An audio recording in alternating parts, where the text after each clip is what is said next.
Test.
Okay, that's the wrong room. This is also the wrong room. No, this is the right room. Hello there and welcome to another stream. Today we're going to probably finish what we started in the fan fiction or One Piece fan story called Welcome to the Charlotte Family. I might also leave a review on that, but I probably won't write the review on stream because I need to gather all my thoughts and write up a nice review. maybe it's not going to be so nice because at the moment when we last stopped, I told everybody that I rate this as a 4 out of 10. So if we convert this to Royal Road's 5-star system, it would be, so 4 out of 10 divided by 2 would be a 2 out of 5. So let's see how far it can improve in the last few chapters, and if we can even finish it today. I don't even want to waste that much time. I prepared a new bingo for us, because last time we didn't hit a bingo, and I was thinking about just keeping the same bingo and seeing if until the end of the story we hit bingo, but that seemed a bit boring to me, so I wanted to make a new one. This time the bingo has some of the things that we saw last time as well, but also some of the new options fitting for what I think will be the next arc and what might get us bingo. So as you can see here, this time our bingo consists from mediocre combat, Syrup meets CP0 again, One Piece reference again, luck shenanigans because Syrup now has the luck devil fruit, supernova appearing, Ace it's just me having some problems with how Ace acts out of character and apparently is in love with Syrup or something. Big canon changes are once again here. Same. Oh, I have One Piece reference twice here. So we gotta change this one. Why is this one twice here? This shouldn't be twice. Can I? Yeah, I don't want to buy anything. We're just gonna...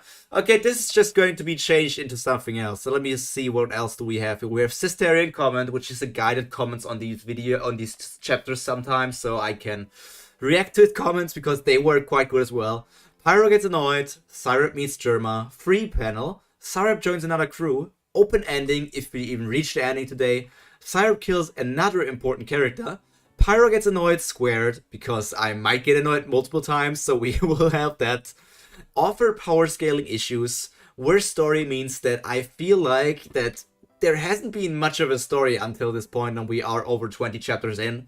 Syrup stops Big Mom means that somehow Syrup is suddenly stronger than Big Mom, which she should be at this point because she already could keep up with Whitebeard for some time and like a few years ago. Now uses isekai powers, Syrup meeting Luffy, just straight up wrong content, like literally just telling the ability from, what's her name, Monet's devil fruit was her getting wings. That's just straight up wrong. That's because she was there with Law. Syrup leaving Big Mom, and then story inconsistencies of how the character acts and other things as well. And now we need to change this one. I'm gonna change One Piece reference into something else. What can I do with this? This field is going to be changed into something else, so I'm gonna do it on OBS. Give me a second, we're gonna do it here. I get a text field. I'm not calling it anything. I need to go to my favorites font, make it bold. And what are we going to name it?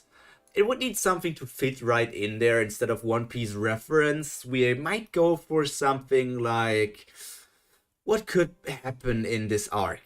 What could happen in this arc? I feel like there's a possibility for something like Yonko appearance is there with Big Mom. So I'm just gonna call it Vegapunk mentioned.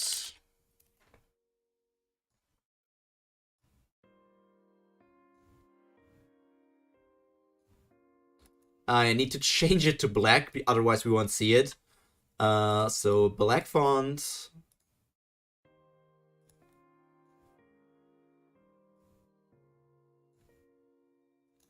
Then we're gonna put this one down there. Keep it like this. Make it a bit smaller.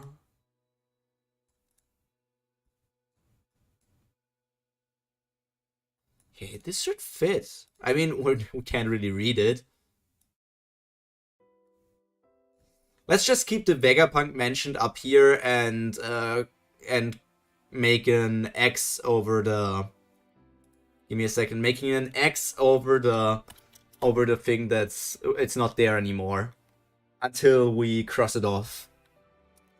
red X. I'm just gonna pull it over on my screen.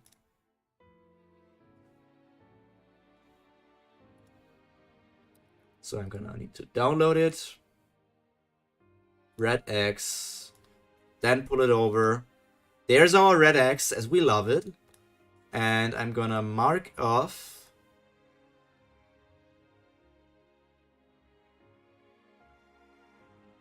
I'm gonna put it here. I'm gonna put the red X over anything that's hit, but we're just gonna think that this one means that Vegapunk should be mentioned, but I can't put it there, otherwise it will block other stuff. So this is just Vegapunk. We're just gonna work with that, and then we will get right into the first chapter of the day. So let me scroll down, open up this. You don't need to see the X. So here's the rookies, and then I'm gonna change my position to the right one over here, and we're gonna start right away. Chapter 23. Rookies wasting my time. So this 16-year-old child now, I guess, is going to encounter some rookies. Are these rookies going to be supernovas, though? That's going to be an important deciding factor for our bingo. So let's just find out, I guess. Is the music fine? I think the music should be fine like this. So, reading. Chapter 23. Inside the chateau, I was enjoying a cup of non-sentient tea when I sensed Mama's reach. I could sense the clouds gathering overhead, creating what will soon become a storm. Zeus was reacting to her anger and calling the weather of the New World onto Mama's domain. Of course, I knew exactly why this happened. I had already heard of one of these rookie pirates trespassing into Mama's domain. When I had heard that it was the Mad Monk pirates, I was expecting this outcome. Brother Snack and his overconfidence leading to his defeat at the hands of a supernova.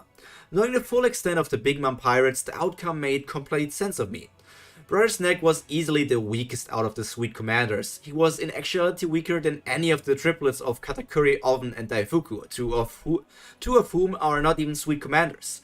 Despite this and the lack of a Devil Fruit, Snack was an excellent commander who led his division to many victories over the New World, which earned him the title of Sweet Commander. Forgetting such a thing and getting overconfident enough to try against a foe like Urouge in single combat was stupid of him. I don't know, now we're just spouting stuff out about Snack. It's not really confirmed that Snack is a person like that, but let's just read for now. Sensing the incoming homies, I calmly put down my half-finished cup of tea and grabbed a biscuit before the homies burst into my room. Oh, and Chess Soldier. My lady, Urouge the Mad Monk has defeated Master Snack. The island is in lockdown. We are in dire need of your support. I know. Crack, crack. I dusted the crumbs off my lap before standing up and leaving out of the door. The homie came through. As the wide door of the chateau opened, I saw the state the island was in for the first time. The winds were strong, and the trees in the seducing woods were uprooted from the strength of Mama's wrath. Pieces of candy, cookie, and chocolate were all mixed together in the storm as Zeus continued to rage across the island. Ungrateful bastard. Shouldn't he be helping us right now? I gathered the power of my devil fruit in my palm and focused it into one point, compressing it beyond what should be possible, as a feeling if cold spread across my hands. Raising it high up into the air, I opened my hand and let my power run out. Why not? Instantly, the climate was changed as snow was mixed in the storm. Shards of ice and snow danced around and spread across the entire island. Everything the snow touched, I felt it. The cowering people, the running homies, my panicking sisters and brothers, and the location of the Mad Monk pirates, as well as the downed form of my brother Snack. Finding what I needed, I formed my wings on my back as I headed over for the harbor beyond the seducing woods. Far off in the distance, I felt the older brother coming to Snack aid as well, but they couldn't be there for a while. Brother Cracker was the closest, but his insistence and reliance on his biscuit armor would slow him down greatly. When they came into my eyesight, I dove towards them and led on an unfortunate pirate who I think belonged to the Mad Monks. Squish! Not giving a second glance at the poor guy who turned into mush, I stood right up and walked up to the downed body of Snack. Brother, you're not looking so good. No, I can still fight. He tried to raise himself up again, only to fall down in pain. When he tried to rise again, I put a hand on his forehead to keep him down. No, I must defeat him. My position as a sweet commander. Mama will strip off my title if I fail to defeat him. Cyrip, you must let me do this. No, I looked at him with pity. I understand your concern, but to me your life is more valuable than a title. Stripped titles can be retaken once you prove your strength and ability to Mama again, but you only have one chance at life. This was ironic coming from me, but I knew this was true for most people. So take this chance to heal, alright brother? He didn't seem like he was listening, but I was done with his antics, so I just left him there as I turned around to face the smiling face of Rouge. While his face was physically smiling, I saw from my observation that his true mood was nowhere near as happy as his face. Was it rage? Sadness? I thought he was more of a captain obsessed with power, but I guess he did care for his crew after all. Well, it's not like I care about that. Did you do that, little girl? Because you are going to pay for what you did to Harami.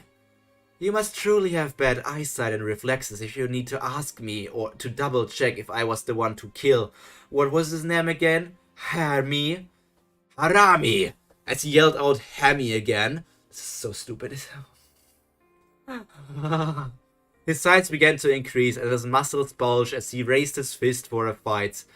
While it might have been an intimidating sight for any other, it wasn't really that impressive compared to what I faced before.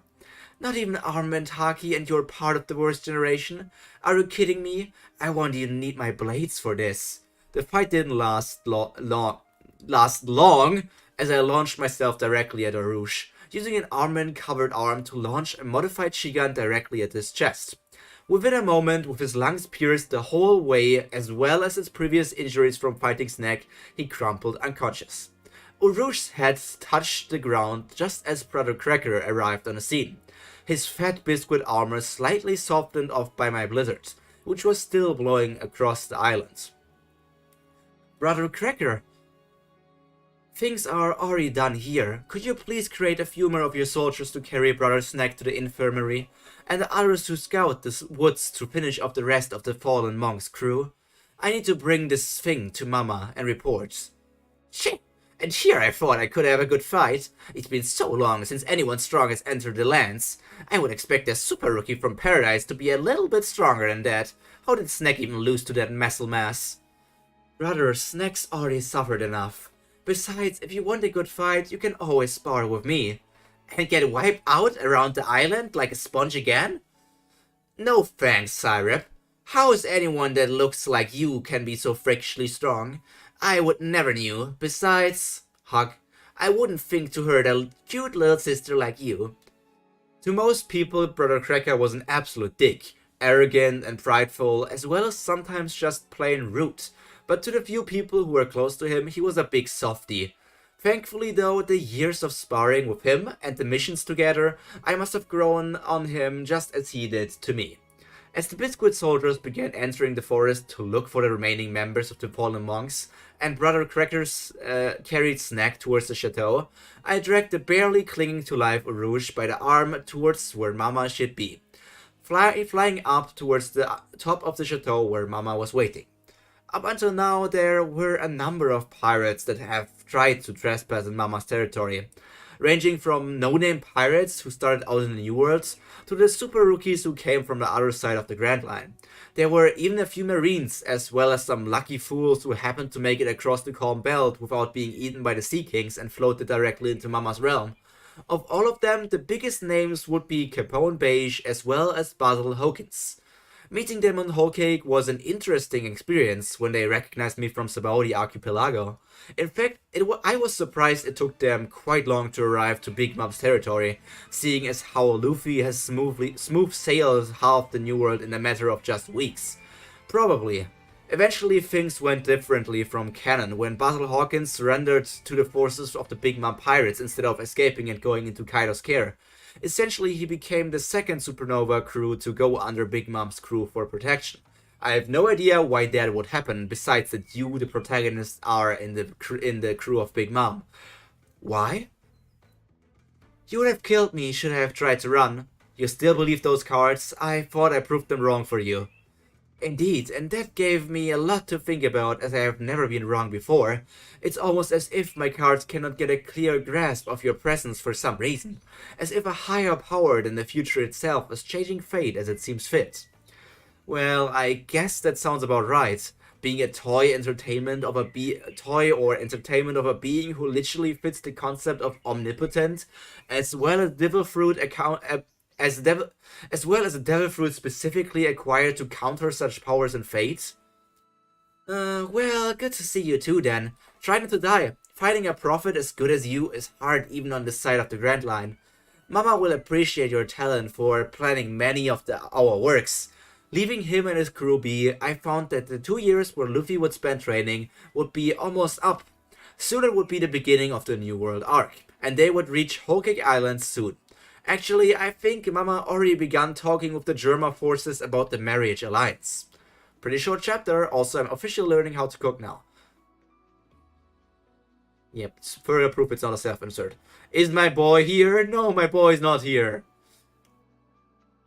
But there's nothing much to read there, so next chapter, but first let's mark off some things. First of all, I'm gonna mark off One Piece reference, because the author talked about canon changes, which is obviously also big canon changes for us, but it's also just, it shouldn't be blue, WD, it should be red.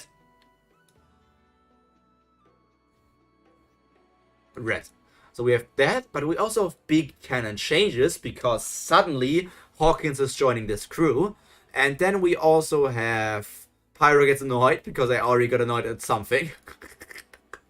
Then we have, where else do we have here? Supernova appearing is also already hit. Sorry, inconsistencies, just straight up wrong. Syrup, I don't know if Urosh is dead yet, so we can't go with that just yet, but we might see Urosh dying in the next chapter. Fishmans. Betas? I don't know. Chapter 24. Out of anyone in the Big Mom Pirates that is not a fishman, I have probably visited Fishman Island the most. Something about the place just resonates with me and gives me a feeling of peace when I am in that place. Being there so much, I have come to form a relation between King Neptune, his princess, even Princess Shirahoshi. That's just stupid. Princess Shirahoshi doesn't come out of the room. When I accidentally stopped a number of daggers from reaching her. Yeah, that's just because that's just because the author wants to have something with Shirahoshi. The daggers wouldn't get in there. Shirahoshi would be safe until Luffy appears, otherwise that would change the story as well. Of course, Jinbei and I were old friends by now. We didn't have the best relationship, judging that it was partially, if not all my fault that Fishman Island was no longer under the protection of Whitebeard and instead Big Mom. Still, we had mutual respect for each other, as he knew the reason as to why I had to propose such a thing to Mama. This time, things have been going pretty bad in Fishman Island, and they have been getting very close to not being able to match the quota of Fishman candy. So I was going to check what was going on. Obviously, I knew about the new Fishman pirates forming, and they were causing more trouble than good, so maybe it was time to wipe them out, should they have been the ones to cause an interference. This time I was going to Fishman Island with Sir Peckhams and Baron Tamago to collect this month's offering of 10 tons of Fishman candy. Arriving at the island, I could already sense that something was wrong. Something had gone very, very wrong. Much of the island was destroyed, and the entire atmosphere of the Fishmans was not what it used to be. We got our answer when Peckhams talked to the Minister of the Left of the Fishman Kingdom. Like I have been saying, Mister of the Left, roar! Is there any way we might be possibly get you to overlook this matter? The factory was attacked in the incident. This civil war was nothing to do with us. Roar! And I was looking forward to this trip since I was starving. You gentlemen are supposed to prepare once a month offering. Then I buy Mama's name. Wasn't that the deal? That sentence just doesn't make sense. Wasn't that the deal? Now, Peckhams. In situations like this, you must keep calm. Lady Syrup, it looks like these fools don't know the consequences of their actions. Arrgh! Fishman Island and the Big Mom Pirates have an alliance based on an agreement. And when that agreement is broken and Mama is mad, you are doomed. He even took his sunglasses off to emphasize the point to the minister of the left, but all it did was made him look cuter. I mean, seriously, if he wants to be intimidating, he should talk more quietly and remove the roar from his sentences. Also, it looks as if the Fishman Island arc has just finished by the look of things. That means the destroyed pirates are here right now, and right on time. I sensed a very distinct rubber man and his crew coming towards our location. The meat was good, but Fishman Island sweets are the best. Around me, the fishmans tried to shush Luffy, but since it was Luffy, it didn't work. Oh, that catfish guy's there as well. Sweets? He had sweets? There better be an explanation for this. Roar! Peckham's threatening people left and right will not get you anywhere. Let us talk this out peacefully. The tea party is in 4 days. If we send the boat out by tomorrow, then we should make it on time. Unfortunately, looking towards the direction of the factory where the Big Mom pirate Jolly Roger was hung, it was obvious that it had been damaged as well. I already knew that it would take much longer than a day to fix it up to get it running again. Well, that is obviously a problem, isn't it, Straw Hat? That flag up there belongs to Mama, Charlotte Lindley of the Four Emperors. What that means is this island is protected by the Big Mom pirates. Ah, so she's a good person then? By the way, who are you? It's a shame you don't remember me, Monkey D. Luffy, since I was there at the Marineford War with you as well. My name is Charlotte Syrup, and I am the one that saved your brother as well as the one that stuck a pole up in Akaino's arm. A light of recognition went up Luffy as he realized who I was. Oh, so that's you! Thanks for saving my brother. You're a good girl then. I would share my meat with you. Wait, that was Maria. While Sanji looked shocked at the fact that not only I had saved Ace, shoved up a pole Akaino's arm, and Luffy's decision to share his meat with me, let's keep this PG, I got back to business. Why Sanji specifically? It would have been somebody else. It would have been Zoro more than Sanji, because Sanji would instantly simp and not be shocked. Yes, thank you, Luffy. But you see, the alliance between Fishman Island and the Big Man Pirates is one that is based on an agreement. 10 tons of Fishman candy per month in exchange for protection by the Big Mom Pirates. 10 tons? Yes, Mama likes her sweets more than anything else, so she places great importance on it. I would say she puts equal the amount of importance on sweet as you would your meat made by your chef. That got his attention. Syrup-chan, could you please tell your mama to wait a little bit for the candy? I'm sure it would be not be a hard thing. Syrup-chan? Oh, that's already a sentence. Impossible. Would you like try telling your captain to starve when there's food in the refrigerator? But there's no food in the fridge in this case. But the thing is, Mama's never opened the fridge. She awaits her sweets on Whole Cake Island. And no matter what goes on in the kitchen, she will demand her tribute. Fine then. What happens if the sweets are late then? This time, Knight Tamago answered for me. Then the pact is dissolved and the Big Mom Pirates will destroy this island for its failure to meet its due date. Destroy Fishman Island? Are you people stupid or what? We just saved this island, damn it. He wouldn't say that. But you see, Luffy, what would you do if someone takes away your nakama?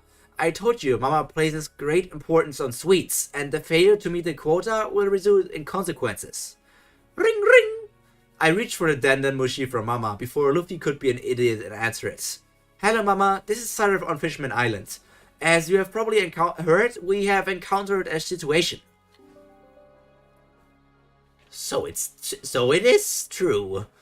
I thought no one would be stupid enough to try and eat something that'll come to me. Mama, it seems that the Fishmans have filled their quota, but a civil war created by a pirate crew, Fishman Kingdom and the Straw Hats have destroyed much of the candy. Straw Hat Luffy was found to have eaten the little bit which was left. So it is. What do you think we should have do about this, Syrup? Mama. Mama, Straw Hat Luffy is right next to me. Would you like to hear his confession? Mama, pass it over then. I handed the Dandan Mushi to Luffy, who took it without even a single moment of hesitation, and answered, Hey, is this Big Mom? I'm Monkey D. Luffy, the man who's going to become the Pirate King. Ah, I remember. Garp's grandson, was it? The little boy that stirred up the war 2 years ago. There's no more candy. I ate it all. All 10 tons of it. Silly boy, you shouldn't lie like that. You're trying to cover up for the fishmans, aren't you? Syrup already told me that there weren't 10 tons of candy when the factory was destroyed. Blah blah blah. I'm sorry, I didn't know that the candy was supposed to go to you, but in return I have a lot of treasure here. I'll give it all to you to make up for the candy. You expect me to eat treasure? I want sweet, delicious candy. Syrup, kill him. At this point, I swiped the Dennemushi out of his hand and answered Mama again, calmly ignoring her previous words. Mama, I would strongly advise taking the treasure and turning your wrath against the Straw Hats instead of Fishman Island. We can use the treasure to accelerate the process of producing candy for you, while not losing our reputation by going after Luffy, the one who ate all your candy. Mama, what a smart little girl, Syrup. As you wish, I will change my target of wrath from Fishman Island to Monkey D. Luffy. You bet! I found that it's too dangerous to leave this place to you, so I'll come and beat your ass in the New World and make Fishman Island my turf. With that, the idiot turned off the Dennemushi, seriously expecting us to deal with Mama's wrath when we get back. This is why I hate the D's stupidities. It's only Luffy's, not the D's. And irresponsibility. Killing Karibi on...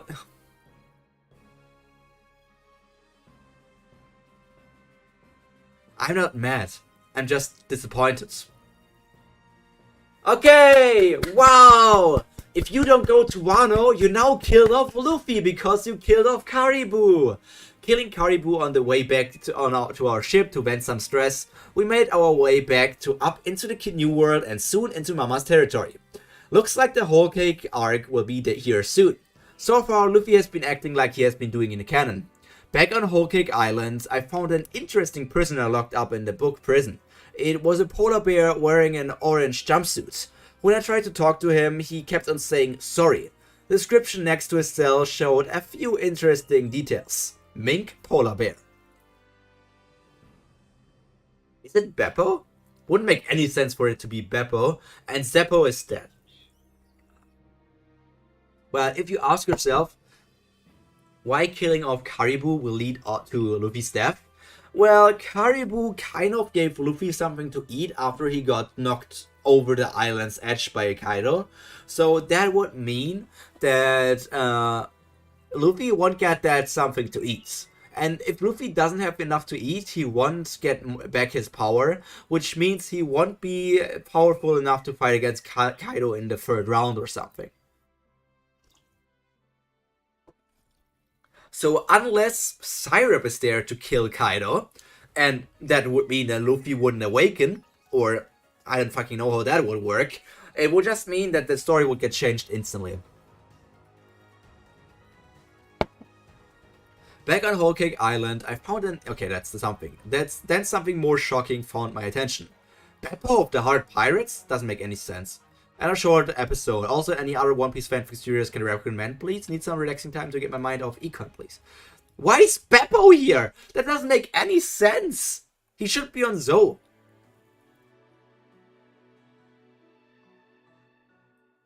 Let me... Oh, they actually posted a few different One Piece fanfictions. I'm not gonna read those, though. Okay. First of all, click on next chapter, and then think about different stuff. Syrup kills an important character. Marked off. Syrup meets Luffy. Marked off. Can also mark off free, I forgot to do that. One Piece reference. Yeah, that's the Vegapunk mentioning. So open ending, but Syrup's... I mean, we could argue about that. If we're missing this for a bingo, I can argue about doing this one. Because technically she stopped Big Mom from destroying Fishman Island, but that's just not there. So that's not there. So we might be... Sanji wasn't really a pervert just yet. He was just calling her like Syrup-chan, which is not really a problem. So I guess that's it for this chapter, and let's see where we will be after this chapter. Hello, this is actually an extra chapter. Is this an extra chapter? I thought... Let me go over here. I thought this would be an actual chapter. Dressrosa madness. Oh no, these are not even part of the main story. It's just stupid Dressrosa stuff. It's actually just an extra chapter, which is why this is not chapter 25. I have up to chapter 28 done and working on 29, but I saw a comment from someone that I shouldn't skip the Dressrosa arc, and honestly, yeah, I agree. So here it is. Extra chapter.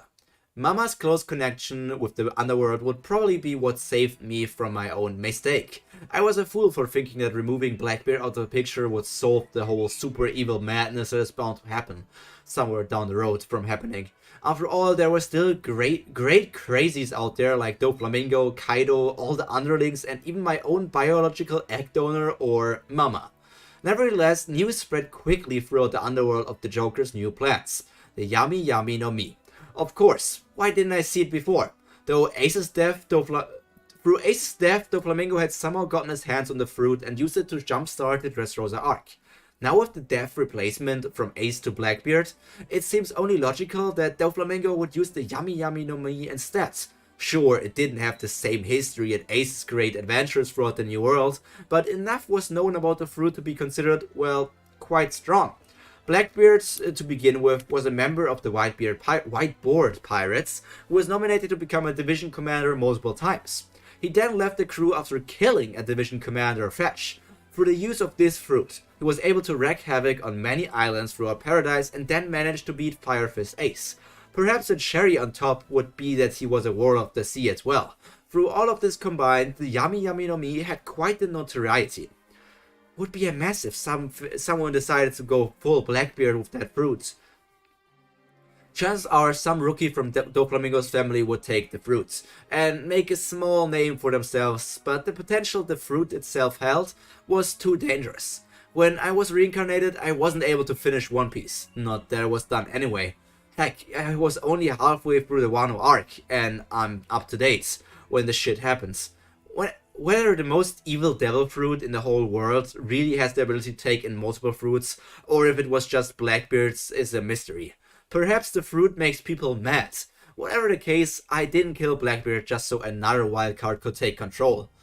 I signaled the homies outside of my room, ringing a small glazed bell. Yes, Miss Syrep? Inform Mama that I'm going on a small business trip. Tell her that I'll be back with Joker's personal stash of sweets. At once, my lady. With the homie gone, I began to make my preparations for Dressrosa. It should be a good time to try myself against the major forces lying in wait. If I count the dates right, I should be in time from the Straw Hat's madness to begin. The Straw Hat crew, Hard Pirates, or just Law really, the Revolutionary Army, Gladiators, Doflamingo, and the Marines who brought an actual admiral. The things were going to go down for sure. Let's see how I measure up, shall I? Dressrosa was a massive island in the New World. Compared to the other islands around the world, well, average. This was made mostly because New World islands tended to be smaller and dangerous as a general basis.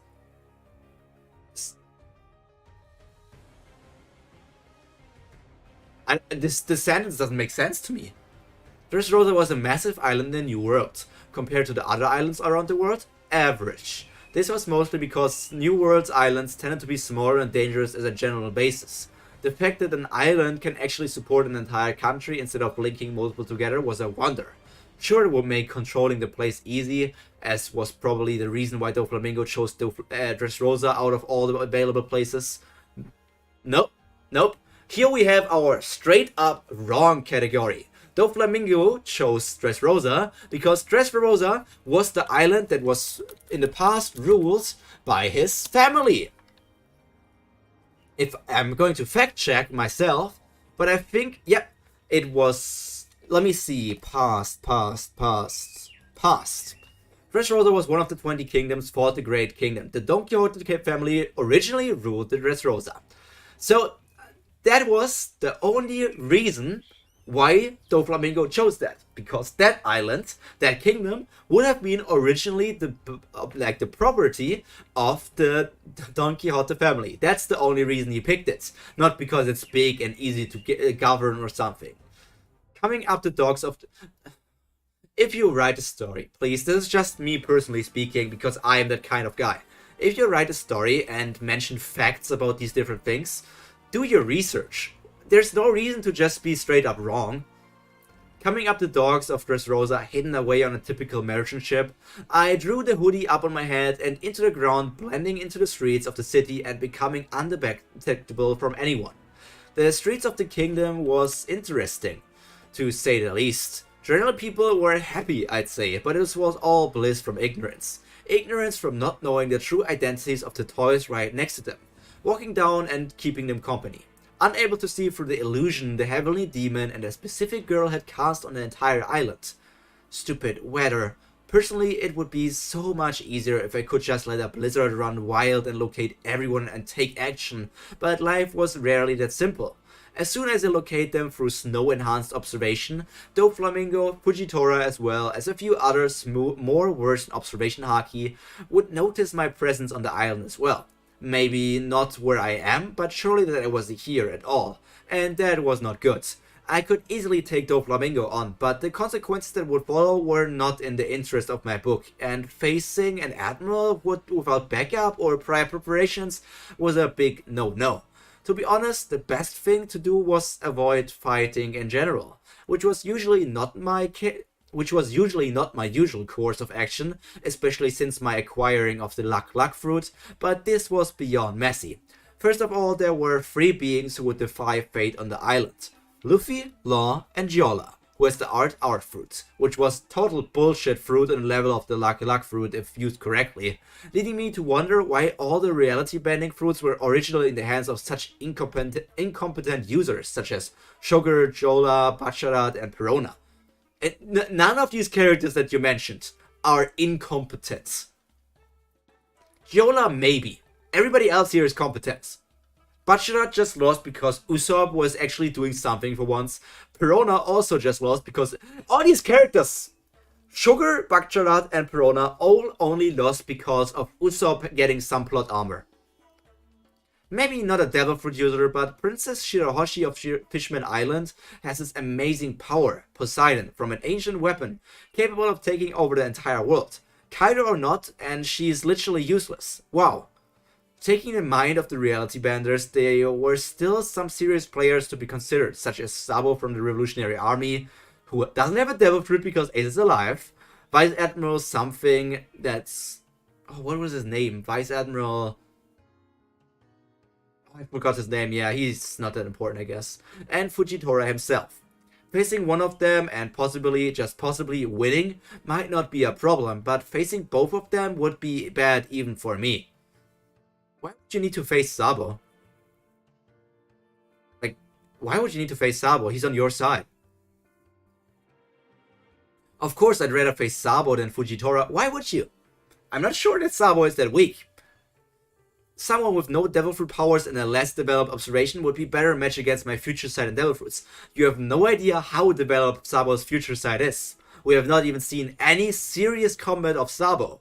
And Sabo, when he was confronted by Fujitora, both didn't want to fight. Both didn't want to take this fight, because both knew it would turn out very badly.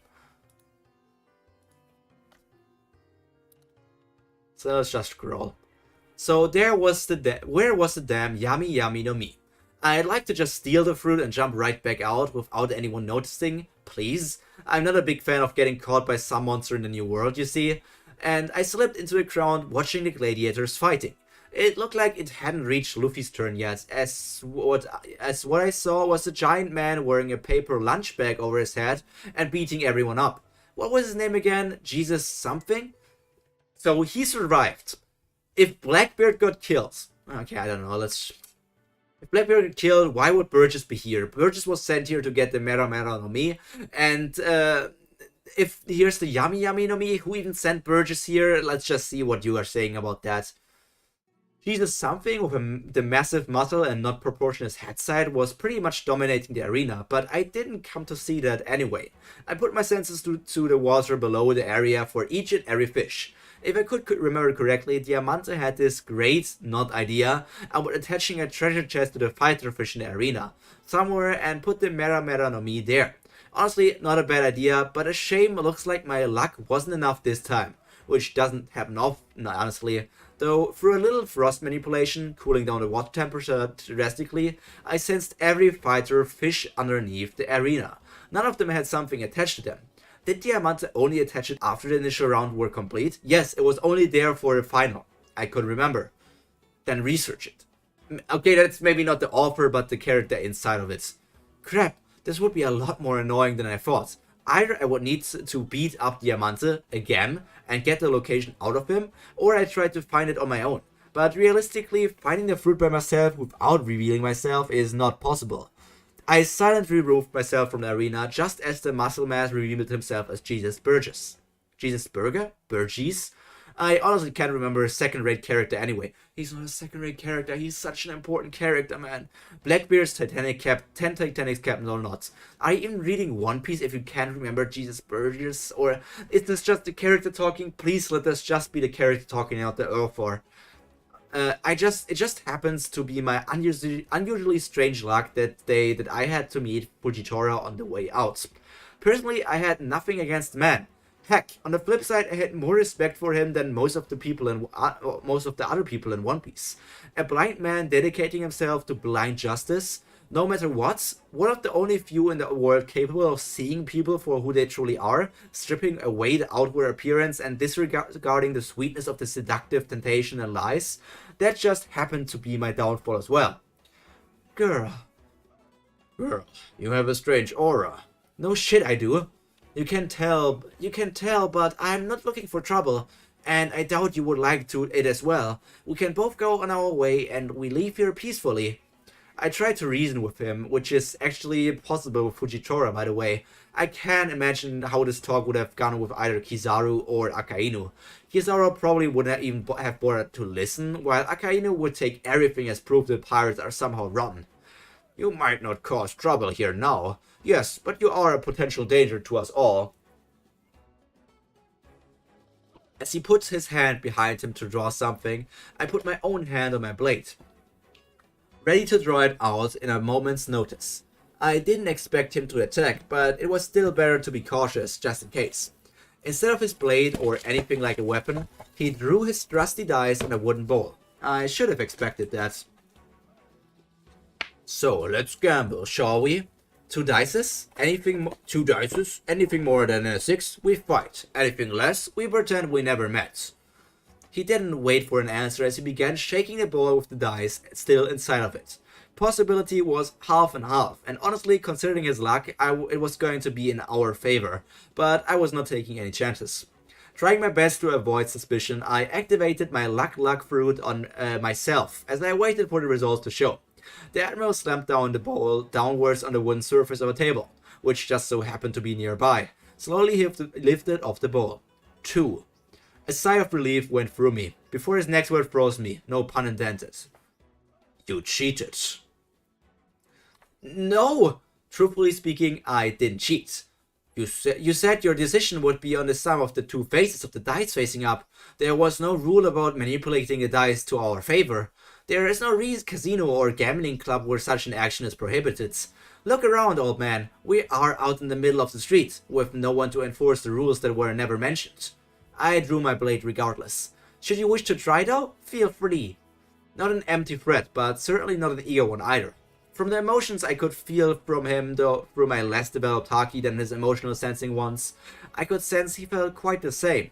Conflicted, relieved, but also a tiny bit of nerves getting on him about the idea of facing a girl who took Akainu's arm and faced against Aokiji, Sengoku, and even Garp, or at least that would be how the world knows me. Before he could answer, someone else answered for the both of us. Maybe it was for the better, or maybe it was for the worst. But the reply came in the form of an attempted punch directly at Fujitora's face, which the Admiral took head-on by covering the portion in pitch-black haki. Holy Dragon! Your face is harder than Kuma's. Do you have any idea how hard it is? No reply given. The stoic Admiral jumped right into action as his knees jerked down for a split second before springing towards Sabo at a speed I normally wouldn't believe for a man of his shape and size. But heck, he was an Admiral. They were monsters who broke common sense and the laws of physics before breakfast.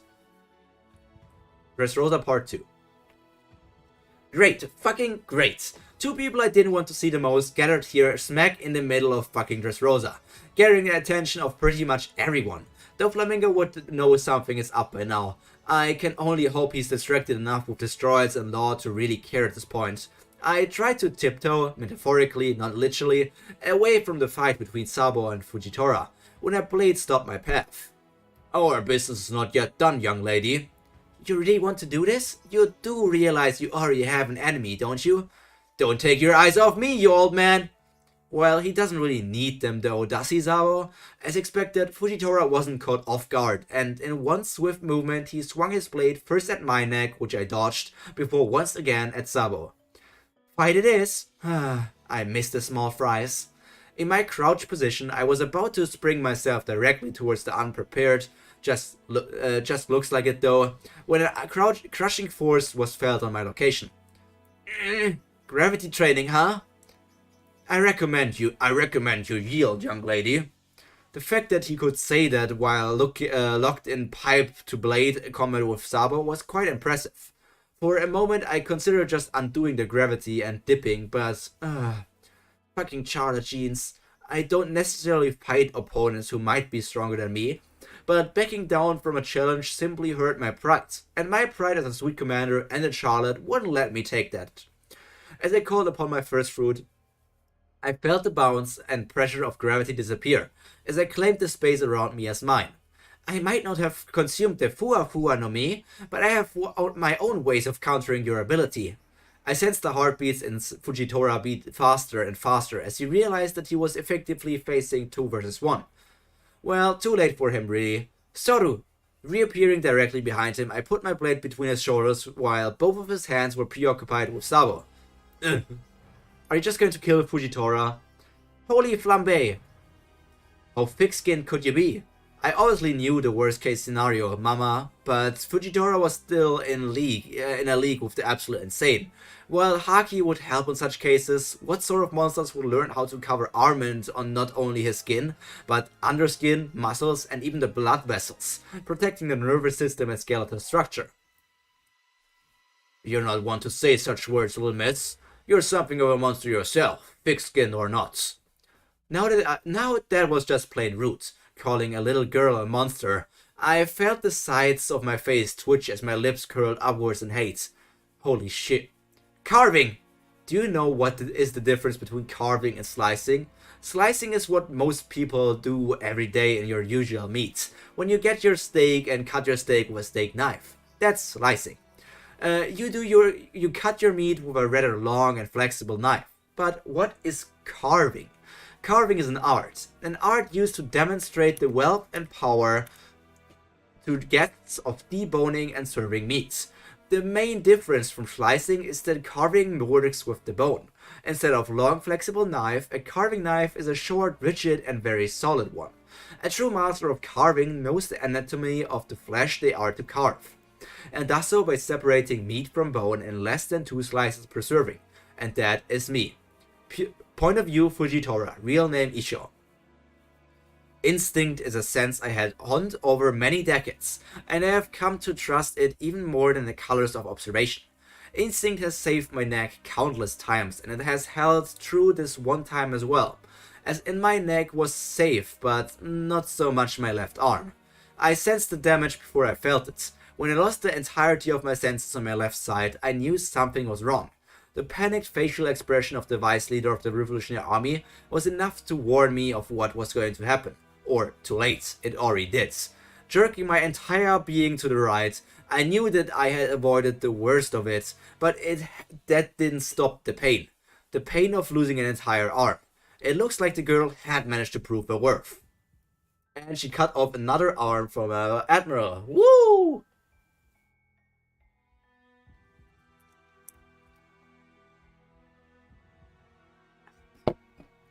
A primordial scream of pain came right up to the tip of my tongue before I pushed it down. I was an admiral. I had already put my life to forfeit. I already have put my life of forfeit when I had joined the world government. There were things yet to be done and rules to be changed. I couldn't afford to fall just because of an arm. The resolution in me got stronger as I directed the unbelievable pain to conviction and determination.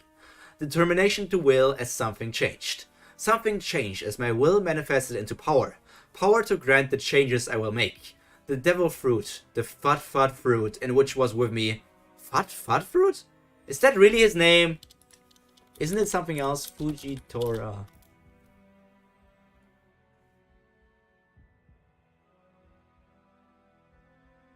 It's the press fruit. One Piece YouTube channel.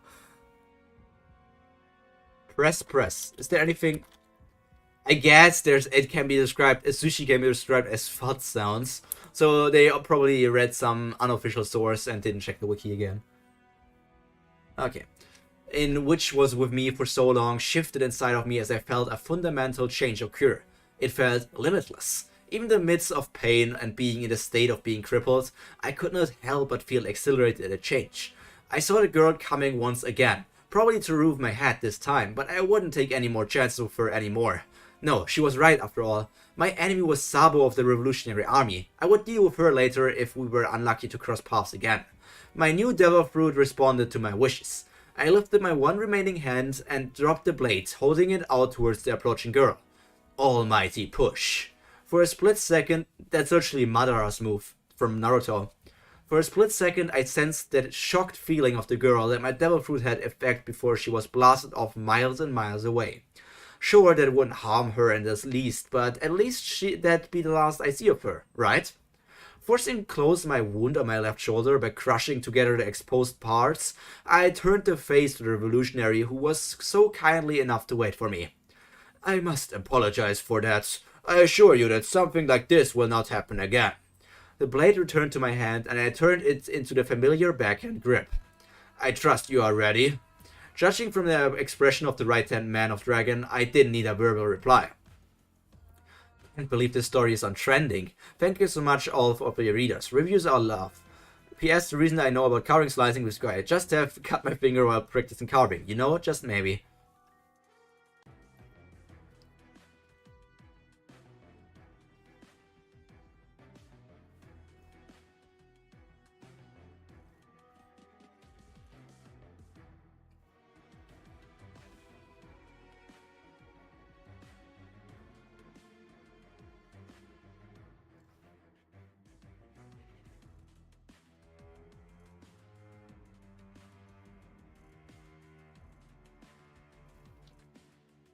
Sadly, our boy is still missing.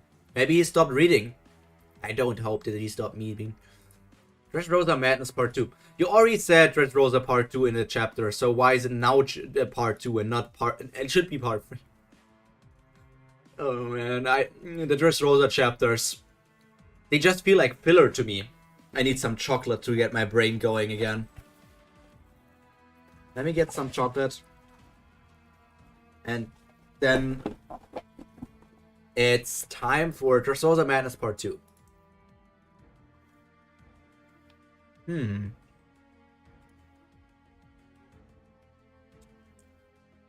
First of all, is there anything we can mark? I think we can mark of luck shenanigans because she cheated in the...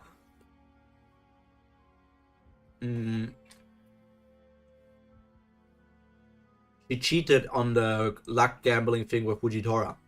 And I'm just gonna mark off mediocre combat because, let's be honest, that was kind of mediocre.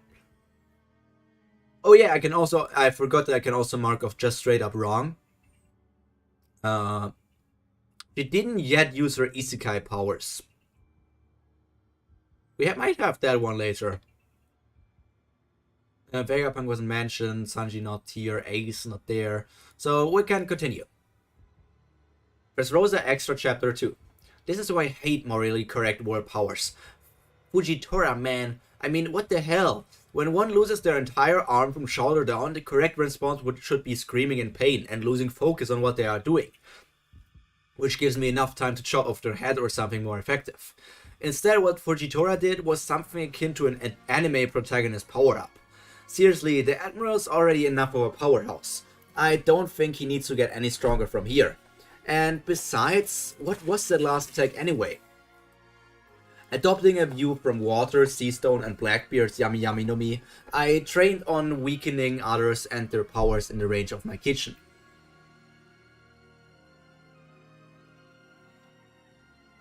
Obviously, the better, the stronger the user is with their power. It would be hard to cancel out or be unable to remove altogether. Still, gravity was something directly under my control. So how was Fujitora able to do that?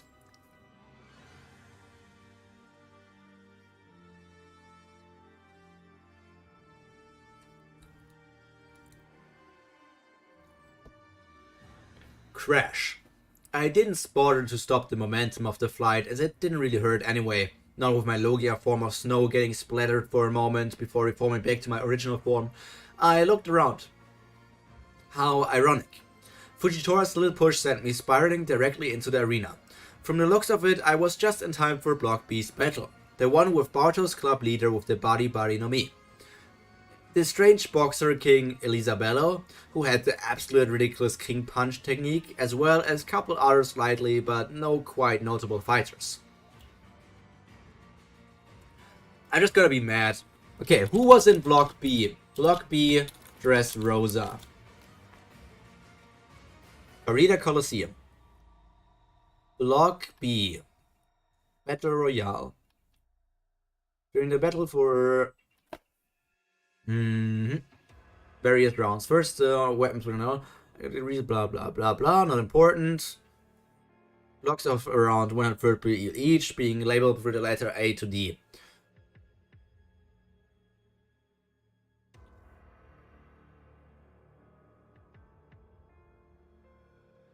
Okay, there's not much stating Block B. Jesus Burgess under the Alliance, Mr. Stone 1 Block A spot, Bartholomew 1 Block B. Oh, there doesn't say who is in Block B though. It doesn't say. I'm just gonna assume that they probably meant something wrong again. Okay. Folks, looks like we have a new challenger in this arena. I can't believe it. It's none other than the Big Splash. Shut up. Maybe killing the announcer was the best course of action, but his voice was so annoying. Okay, killing the announcer would also lead to Luffy dying because the announcer made sure that Luffy survived. Did they even have an announcer in canon? Yes, you... There was someone who introduced the competitors for sure though.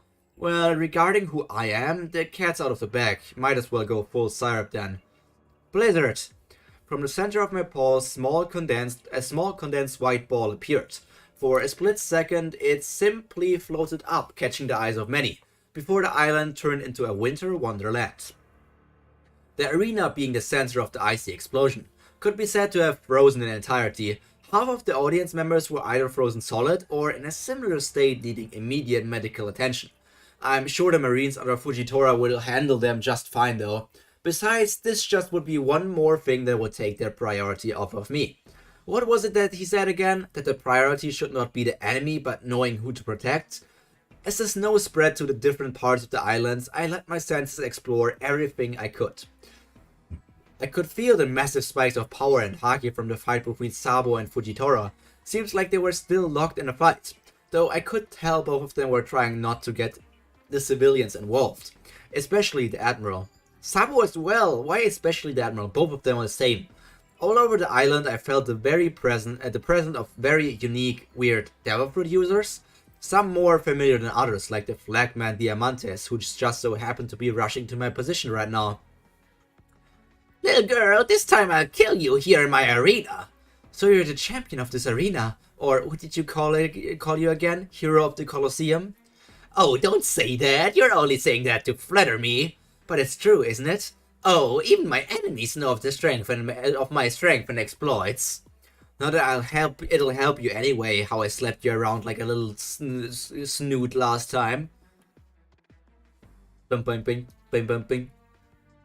Hold it. I understand that she's an outsider, but this is our fight as much as it is yours. Stupid fishman. Does he have no sense of self-preservation? Are you being racist? Bellamy. That's right, sir. Let us fight her. We can take care of her. Why are you suddenly speaking Korean. That doesn't make any sense. That doesn't make any sense. No, replace your puny brats. This is a slang word, so if you put it in Google Translate, you'll get a literal translation, which won't make as much sense. Whoops, I let my mother tongue go loose. So, that's a Korean character, for some reason, which has never been mentioned, and it's just randomly there. I might need to go back to see if it's an inconsistency, but I feel like it just doesn't make sense. It doesn't add anything that you're Korean. Oops, I let my mother tongue go loose for a second. The guy's comment about taking me on was simply so ridiculous and infuriating that I had to say something back, and it seemed to have taken effect. They might not have understood what I said, but the intent behind those words were clear. Along with my bloodlust. I didn't even give him a chance before sorrowing away right up to his face before delivering a sucker punch that took him straight out of the arena. Oh, don't mind me, I just happened to find his ultimate weakness, a strong fist to the face technique. I can't believe what would have happened if I didn't find his weakness this time. Purposely slurring my words to emphasize my sarcasm, I turned to the fisherman who so foolishly thought he could take me on as well. 100-pound tile, the fisherman karate strike. Only 100 pounds? Jimbei managed to pull off 5,000 pounds in the spur of a moment. Super secret technique number 3, position 12, fish fist movement 13. Fisherman karate, 2,000 pound strike. That's not how they name it. Super secret, that's not how they call it. I honestly wanted to see this technique to compare it to mine, but if it's really going to take an hour to charge up a 100-pound strike, wow, not worth it at all. What's that?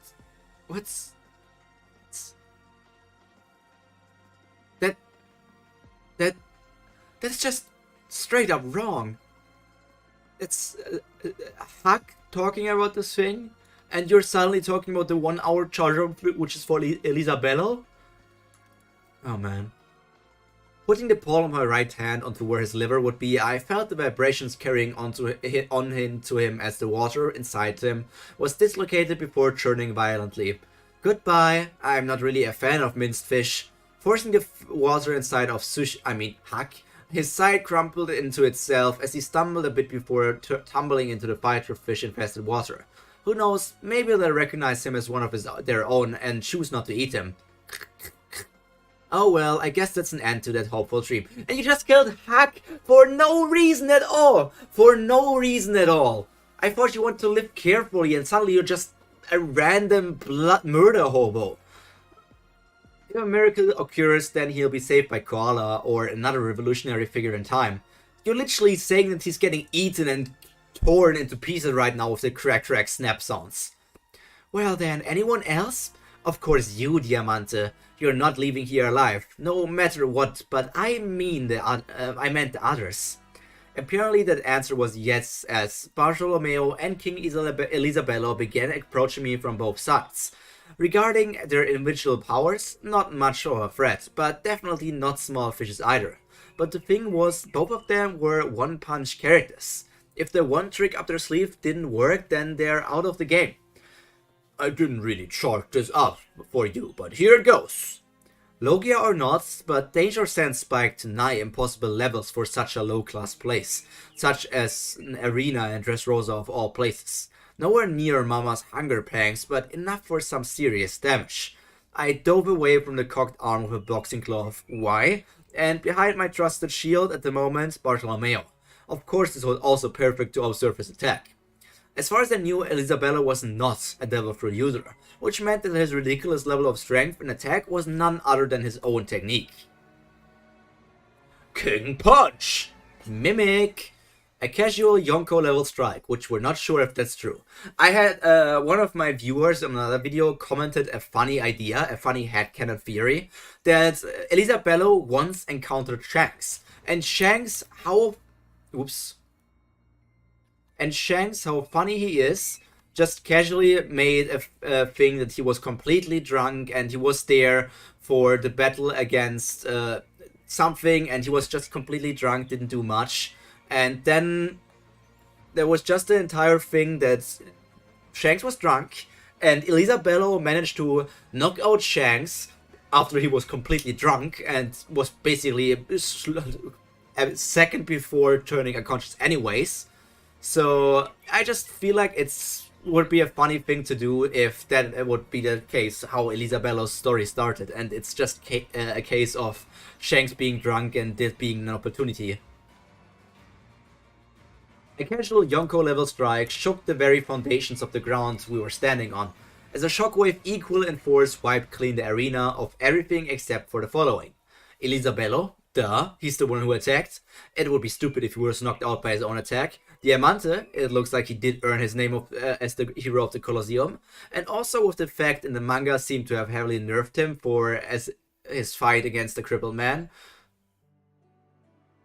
I seem to have heavily nerfed. No, it's just that Kyros was strong. Why would you nerf him? How can you nerf a character if you never revealed how strong the character is anyways? Congratulations, King Punch, dude. You got everyone except for the ones that matter. Splash. Casually pushing off an unsuspecting Bartolomeo into the water, I turned to face the worn-out king. So, what are you going to do now? Obviously you can't do much, but thanks for showing me how to do the punch. Going back on how I understood this punch, I called upon my right arm to do the same. Cocking the arm back, I focused impossible amounts of haki on my muscle alone, and held it there as the pressure continued to build. As the pain began to set in, I enhanced the joints and forcefully held the position as I approached the panicked king in the boxer stance. I can understand why weaklings like you would only be able to use this move once in a while. For you weak haki users, a move like this would leave your muscles out of shape for weeks on end. My biceps began to glow red from the heat built up from the pressure. Taking it one step further, I filled the conquerors into my fist as the air around it began to crackle and cackle and crack. Perhaps you'll find your peace or kingdom in the afterlife, but for now, in the sweetest moist I ever made, Itadakimasu! And thus I shattered an eighth of what used to Dressrosa's main islands. Any thoughts on giving up? You know I can free you from suffering if you just tell me where it is, right? I cut off another finger to the sound of the painful screams of the once hero of the Colosseum. You have 3 fingers left. All of your toes, ears, and your kidneys before we move into things that can endanger your life for good. In other words, I can drag this on for days on ends. Besides, I held up a scalpel. I'm a surgeon, you know, just without the painkillers. I can stitch you back into shape before we play this game all over again. Diamante gulped before his eyes began to wander in hopes of finding his savior, Doflamingo. Shame. If Dopey was here, then it'd be much easier for me as well, but unfortunately, things just don't flow my way. Just yet. Step. We can continue this all day, but all you need to do is tell me where you hid the devil fruit. That's all I need to know. Why do you even need the fruit? You already have one. So, Bartolomeo has one. Heck, a quarter of the competitors have them. Never. Alright, no more please. I removed the blade from his thigh. That also begs the question. Bartolomeo entered the thing because he wanted to get the Mera Meranomi, which was Ace's devil fruit, because Ace is the brother of Luffy. But if Ace is alive, I don't know if Bartolomeo would enter to get a random devil fruit. He wanted that to give it to his idol in the future, or just keep it as a memento for himself. I don't know where he got the idea I have the devil fruit or hid it, but it's still with the young master. Truth. Well, that was really all I needed. Slitting the throat of the pyramid. My god, why are you just killing around every character? You're making One Piece much, like, every kill that's not happening in One Piece, you're doing it yourself, and let's be honest, if One Piece was like that, we wouldn't enjoy it. I rose from my position and made my way out of the arena, ignoring the stares of the gladiators who were still conscious or alive, particularly that of the Straw Hat Captain, who was on the side, but he seemed more preoccupied with what Doflamingo was going to do, so who cares? In the midst of the snowstorm, I knew exactly where Doflamingo was right now, and it wasn't good. Sometime during my torture session with Diamante, it looked like Sabo and Fujitora were broken off for their own business, or whatever, and now things were looking just as bad as before. I could tell Doflamingo was on green bed with Law, Caesar, and Fujitora. Why do I always have to face these monsters? Can it never be some no-name weak supernova like Scratchman Apu or Rouge? I mean, sure, facing off against Law or Doflamingo would be no big deal as long as I take the fight seriously, but I don't think Isho is going to play nice and let me rip off the fruit from Doflamingo's hands. I am definitely not going in there without some divine intervention. If Law's a D, Doflamingo has the blood of the gods, or so he claims, and Fujitora is an admiral, then I'm twisting fates. Activation of Luck Max. As I gave my confirmation, I don't even know if you can activate the luck, I thought it was a passive thing. As I gave my confirmation, the world became clearer, and sure, I was surging with absolute confidence. I felt as if I could do anything, and it was probably true regarding my circumstances. I just knew that everything would go my way, no matter what. Still, this was a very dangerous power to have.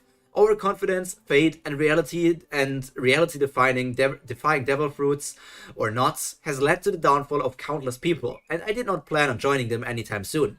Besides, while I could call upon a nigh endless amount of luck compared to the weak user Baccarat, the downside of the Fruza was that you would never know when your luck runs out exactly. You only had a general sense of it. Would be good to make best use of the given time, huh? Spreading my snow wings around me, I began flying to the place where my senses were exploding with power. But hey, they might have power, but this time fate is on my side. Point of view, Law. This wasn't good. This wasn't good at all. That son of a Doffy had to. How could he? How could anyone fake their resignation from being a warlord? Or, I guess there's him, so that question doesn't count. But really, who other than him would be crazy enough to do that? Now, here I was stuck, under the pincer stance of my old nemesis and a marine admiral, who seemed to be missing an arm for some reason. Did he face off against a Yonko before coming here? Makes sense as Kaido's suicidal attempts often happen around this general area. The thing is, my observation is telling me that the Admiral isn't weakened at all by the loss of his arm. What sort of bullshit is this? Things were as bad as it could get. Beppo, my best man, went missing a couple of months prior, with little to no news on what had happened. Then things turned even more shit with Doflamingo stirring up more trouble. I was beginning to lose a little confidence and hope I had left in the presence of two world superpowers, when an unlikely voice and call brought back light into my world. Dynamic entry! I watched wonder as a little angel, white wings and all, slam her foot into Doflamingo's face. It was as if watching it in slow motion as the warlord's face began to ripple, starting with his left cheek, as the force of the kick registered. His neck angled at an unholy degree, and the flying foot didn't stop. Instead, it continued to go and go and go until Doflamingo's face was on the ground, and the owner of the foot directly on top of it. I didn't even look at where I was going. Sure, I'm lucky today. Luck? Really? Luck? This was getting ridiculous. The little girl, or rather the monster in the form of a little girl, put her tanto on the warrior's neck as it began to draw some blood and said her threat. People like us, we train our bodies to inhuman levels. Iron shatters on our bare skin. We can run faster than a bullet, not to mention our devil fruit abilities has been trained to perfection, beyond what most believe possible. The blade dug deeper, much to my pleasure, and Dofi's clearly panicked face. For some reason, the admiral who should be defending the warlord simply stood there and watched the scene happen. Did you know that there are a few places you can't train? Run and lift weights all you like, but your throat will always be soft and tender, like this. No matter how hard you cover it in haki, I can still choke the breath out of this fragile space. It can still choke, yeah, blah. Damn, little girl's pretty scary. But I'll offer you a deal. You give me the yummy yummy no mi, and I'll pretend this never happened. You can go back to your little business between Caesar and Law, and I'll fuck right off of your island. Deal? Apparently she took the choking sound as an affirmative, as she loosened the choke hold, and Doflamingo and withdrew her blades. Bad choice. The moment the warlord was free, he sent out waves of strings towards the girl. Shit, run! I knew who she was, so logically thinking I shouldn't have been worried, but difference in knowing and seeing is different. As in the shocking awe of when the strings helplessly in her presence the moment it was near. Tuk! Bad choice, birdie. Doflamingo didn't give up as he raised his arm on this thing as he called upon his devil fruits. Yep, it was definitely something dangerous. Strings exploded from everything. Everything. From the trees, the sand, and even some of the nearby marines, as their screams were short-lived as they turned into strings themselves. That's not how the devil fruits works. Doflamingo can just turn humans into strings. That was never shown. That's stupid. Don't look down on me. The girl didn't bother answering as she sheathed her danto and took out her longer blade. The Tachi, 60 centimeter, and took the samurai stance. One sword style. Others would say one sword style is something really cringy. She whispered tsunami of strings drew closer. But legends say, yeah, a reference to Voldemort's supreme battle against Dumbledore. Search on YouTube if you don't know. A massive shockwave followed as the strings which once towered over Greenbit were sliced and sliced and sliced again, until there was nothing more than tiny bits of strands, no longer connected to Doflamingo's powers. Doffy himself was knocked back from the blast, but he wasn't given the time to recover, using something I recognize as teleportation. But how? How many powers does she have? Anyway, she teleported directly above the Doflamingo before dropping down on him. She cocked back an arm which began to glow dangerously red, and placed it directly on the warlord's foreheads. 3 dreams are made of these. Boom! Who am I to disagree? Point of view, Syrup. Personally, I was amazed that Doflamingo's haki-clad head wasn't burst open like a watermelon. But I guess that's the good part as well. Or not. Besides, the lucky fruit seemed to be doing its work. The force of the blow ricocheted towards the center of Dressrosa and crashed into the main palace, where a single black dot rose into the sky, coming closer, and landed right into my hands. Huh, impossible odds, guess it's my lucky day. I really love luck. I really do. Having no more need for the fruit, I signaled the fruit off, because luck is an on or off type, before sending the fruit into my inventory. Luck is not an on or off type. I would like to let you go, but the lives you have taken today are unforgivable. I forgot he would care. Sometimes I wish Kizaru would be here instead. His laziness would just have me go free from the islands. You literally said a chapter earlier that Kizaru wouldn't stop because he wouldn't care about what you're doing. I hope you are ready. Allow me to test your strengths then. There it was, the iconic purple beam into space. Jesus, he really did it, didn't he? Unfortunately, my question was answered by a flaming giant rock falling towards our location. Yes, he did. Absolute madman. No time to waste. Running is cowardly. You know what? Fuck it. You will be losing another arm as well, Fujitora. Did your superior tell you that it's not true, not nice to drop meteorites on ladies? Fujitora, I am honored you think so highly of my strength that you feel the need to threaten me, but I assure you that I will be nowhere as distracted against an opponent of your strength again. Please, die if you would please. Cube. Room. Fujitora uses gravity. Doflamingo is disoriented. What? Uses string net. Before the meteorite could even touch Fujitora's field, or anyone's, my cube encompassed the entirety of the falling rock. Awaken technique. I don't know what the fucking kanji is there. As the rock fell closer and closer, it began to dissolve into nothing, as if there wasn't a meteorite in the first place. I turned to face the shocked expression of everyone except Fujitora. Now fuck off before I use that on you. Truth be told, that was kind of a lie. Like, for some reason, it was hard to arise to nothing. Life as it held will resist. Holy shit, that's just stupid English! Life as it held will resist it and refuse to become nothing. This only became harder if the opponent had learned to infuse will into their beliefs and combat. Haki. So doing to them what I did to the meteorite would be nigh impossible, except for the normal marines or just maybe a limb or two from each of them. Thankfully, it seemed like Law and Doflamingo bought the bluff, as they headed off somewhere else to fight. But not before Doflamingo let off a couple of death threats and insults. Seriously, I get that he's a master manipulator, but he'll need to do better than calling me a B-word. So, it's you again. Such a powerful move.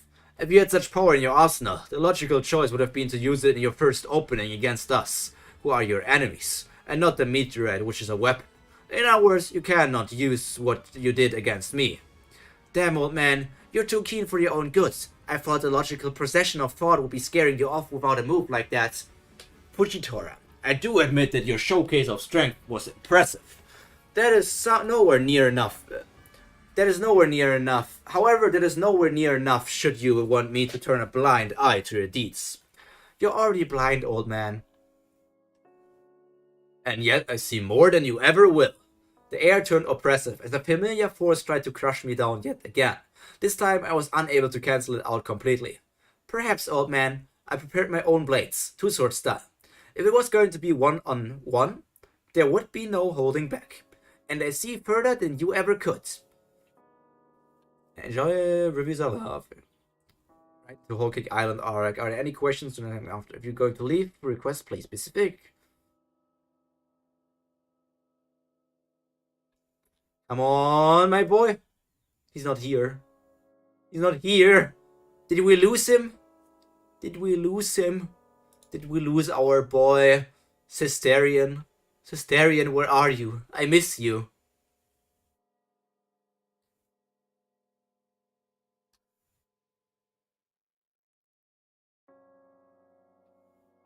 From twins.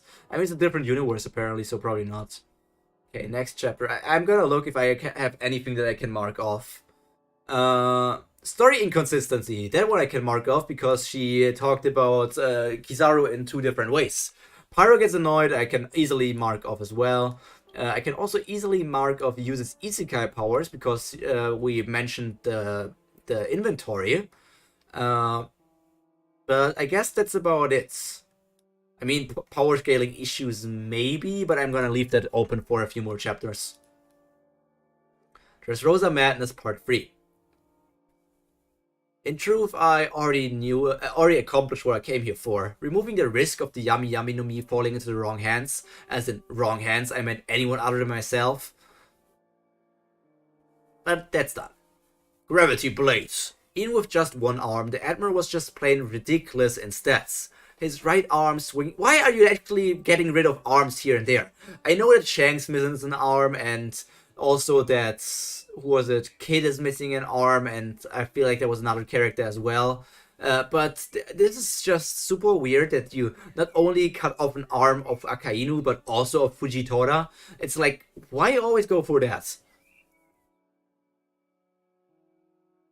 His right arm swinging his blade around, sending out crippling amounts of gravitate, gripples, cube or not. Those would hurt real bad. Flying up, I willed the snow to gather at my location. I could sense the main part of Dressrosa clearing of the blizzard as I called them all to Greenbit. Sorry to Tatas, but this is a fight I can't afford to lose. Putting my hands into the clouds, I willed the snow to crystallize into ice. Still, I kept the snowy mist above his position to cloud his senses from knowing what I was about to do. Remember what you did to me, old man? I felt the snow get heavier and heavier, until it was no longer snow, no longer under my jurisdiction and control, but that's all I needed. Ice Meteor! As the icy mass of a supersized warship dropped out of nowhere, I sensed the panic of Fujitora, or just a brief moment, and only a brief moment. Being the monster he is, he got into the samurai stance before I felt immense power gather to his sword. Space itself bended as I felt a slight tug towards the location, for he let it all loose in a single blade of his sword. The massive purple release slice straight through my construct before shattering into a million pieces. Hail hailed on our location as I hit the floor running, desperate to catch him off guard while he was still recovering from the attack. Son of a bee, he had another one coming at me already. Ducking under the purple beam of force displacement, I used a series of sorrow to get closer to him. Tough luck though. Gravity well. I was so close to him when I was heavily forced into my knees by an insane amount of gravity. 50G? 100G? Anyone other than myself should have been crushed and be splattered in the ground right now. Even the ground I was on began to curve into the shape of the pressing force. Greatest of all, Fujitora did it to himself as well. Of course, between the two of us, he was the physically stronger one, so he was kneeling.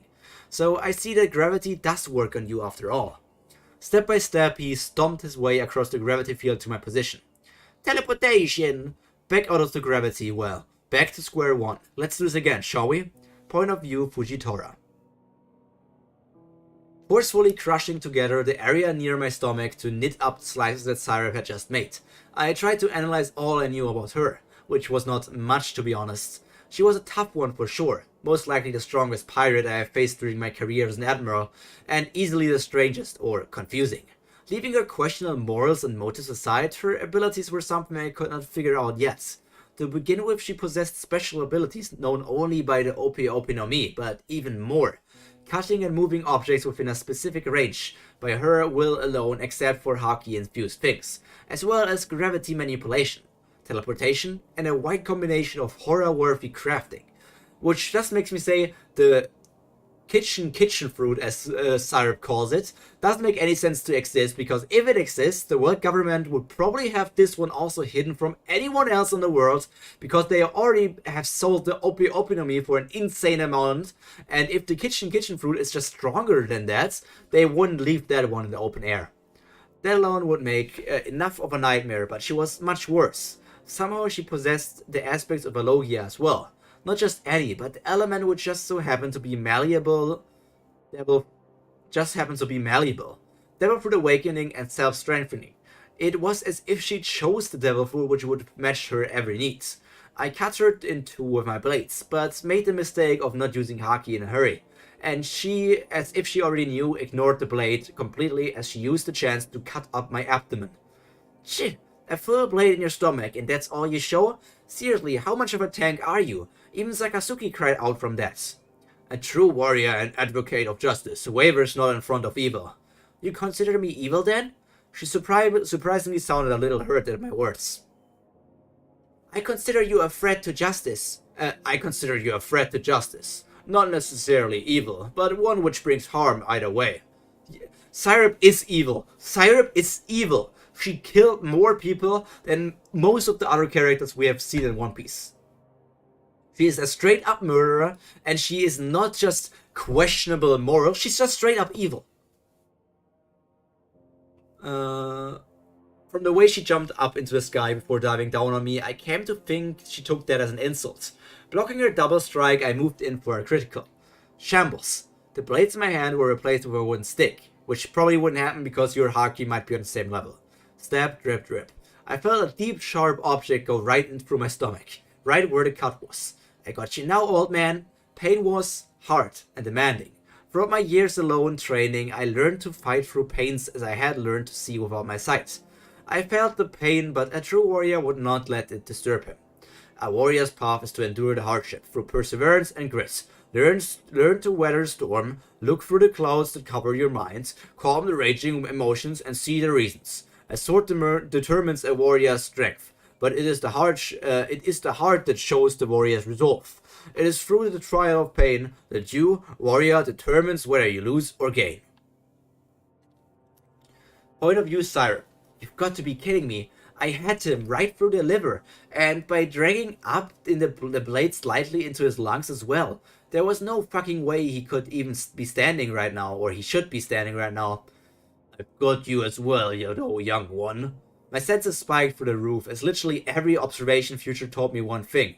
You're fooked. But how? How does this make sense? He should be on his knees by now, dying of blood loss and losing consciousness, not getting another power-up against a foe capable of fighting an admiral on equal grounds. Commander Punch! Letting go of my blade, which was still stuck inside the admiral, I punched away the massive hand grabbing for me. It worked for a second, before a heavy force came crashing down on both of us again. Once again, I was unable to endure as I was forced onto one knee. Teleport! Black hole. I was immediately pulled out of my technique, as on the top of his palm was a tiny black sphere, which seemed to cancel my special abilities. Never in my life did I have to worry about water or sea stone, or even Blackbeard's ability, but now I was really panicking. What the heck? He never used it before in canon or anything at all. Was this a new ability he just came up with or something? Luck. As the hand came down for me again, a fighter fish out of nowhere crashed into us both, sending us tumbling onto the shallows of this island. Finally, out of there. Change of plans, I wasn't going to fight him any longer. I'm out of here. No such luck. Ironic. Universal pull. Cube. Ineffective as it was, I needed to try. As I expected, it was only half effective, against whatever his newly awakened gravity powers were. Inch by inch, I was being dragged across the sand to him. Fujitora standing there with blood spilling out of the countless wounds I had inflicted on him, but still standing. No, not like this! If I was going to be dragged anyway to him, I was going on my own terms. Going against my very instinct, I called upon Yuki once again. Snow? Just say snow and not cringe Yuki. Manifest my wings. Crouching down for a moment before springing to him as fast as I could, I punched him directly where his left lung should be and also hopefully his heart. I heard the satisfying telltale signs of a crack as the bones underneath shattered under my blow. But something was wrong. Too wrong. The old man didn't even attempt to dodge. He simply set up a half-hearted defense, even though he should have known exactly what I was planning to do. Obviously, I was out of options. Looking up, I saw why. A fist already heading down towards my head, barely an inch away from my eye, and it wasn't stopping. Admirals. That was my last thought as the fist hit me and I was out. Point of view Fujitora. Looking at the downed form of the girl who had nearly killed me, or will kill me from the injuries she had done, I couldn't bring myself to kill her despite my words of her actions.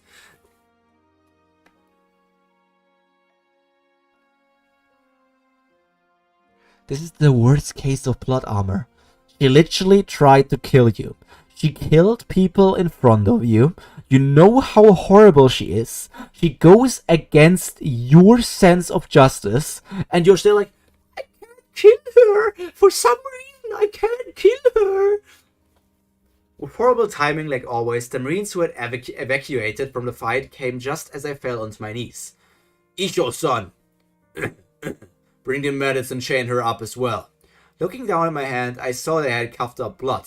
Regardless, work needed to be done, and a couple of internal injuries wouldn't stop me. You need rest now, sir. Please let us take care of this. You know, maybe trusting my man on this wasn't such a bad idea. I fell backwards onto my back as I lay on the sand, waiting for a medic corps to come and patch me back up. From what I was feeling in my ribs, abdomen, shoulder, legs, and countless cuts everywhere, I knew I wasn't going to be back on the field a couple of months at least. Unless, of course, there just so happens to be a magical devil fruit user or a creature who could heal people. That was foolish. That was a foolish thought, though. My leg was nothing like the girl's.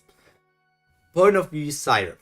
It was not the first time I woke up in an uncomfortable situation or in a prison, actually. My family trainers, or Brother Katakuri later on, when I bet them all up, had knocked me out and put me in cells quite a lot of times. Mostly because they were pissed, but also in Brother Katakuri's sense, to get me to use the atmosphere, to get me used to the atmosphere and to prepare for when it does happen. Heck, one time they made it so real that I actually believed for a moment that Total Land was taken over by Kaido's forces. Still, waking up covered head to toe in sea stone chains and cuffs, as well as a gag, is not fun. Seriously, from what I remember, even though Flamingo wasn't this heavily bound on his way to Impel Down, I'm guessing that I am a VIP, as in very important prisoner. Couldn't they have at least tied me to a bed? Superhuman or not, the cold sea stone plated floor was really annoying and itchy. How can it be itchy? It's just stone. Along with the fact that I was pretty much forcefully spread eagle didn't help at all. So you're awake, daughter. Oh, you're the Vice Admiral guy, aren't you? I expected screaming and demands like an actual little girl, but perhaps children of the New World are different after all. I ignored the giant of a man while taking a closer look around my surroundings. From the heavy rocking I felt from beneath me, I wasn't locked up in Dressrosa anymore. Most likely Fujitora's own super-sized battleship or one of the marine transport ships. Besides, how did the battle end anyway? There's no way Fujitora would have survived that. So tell me, Marine, did I kill him?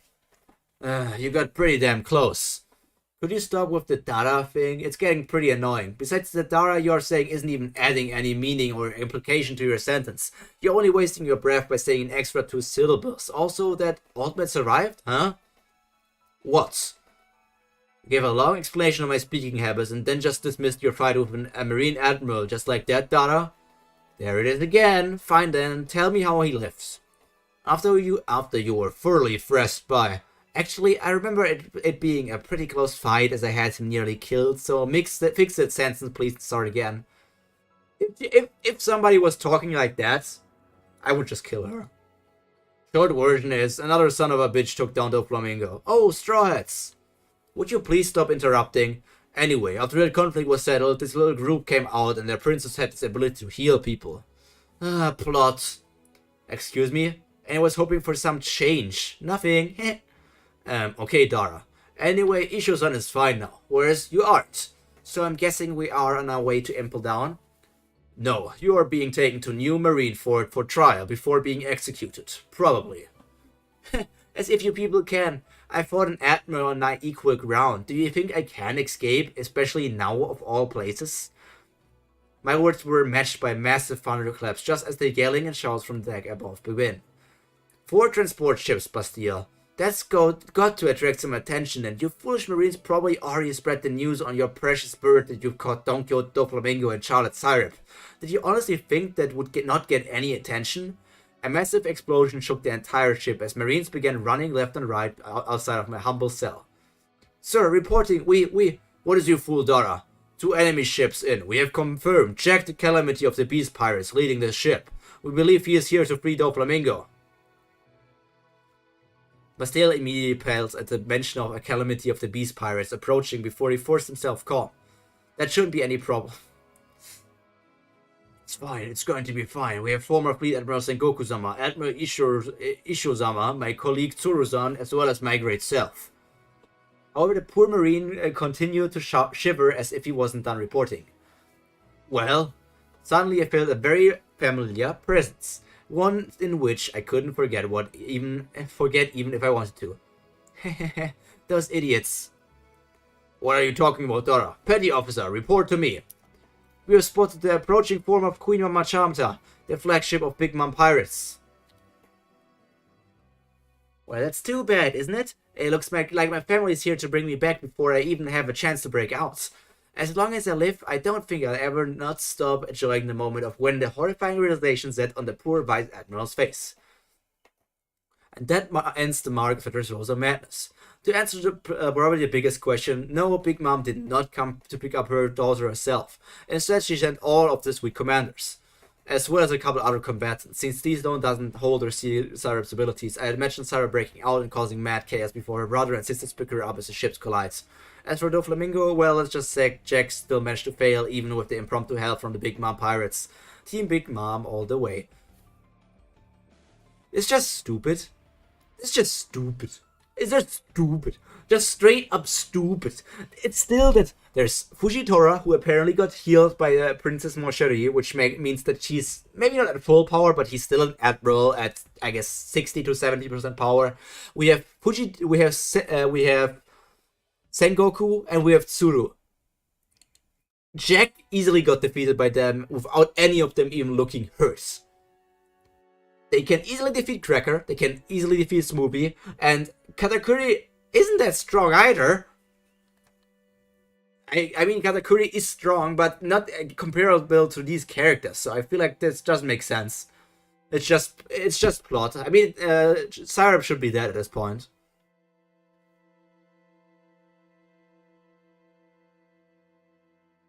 Ace point of view? Oh, because that's what's said there.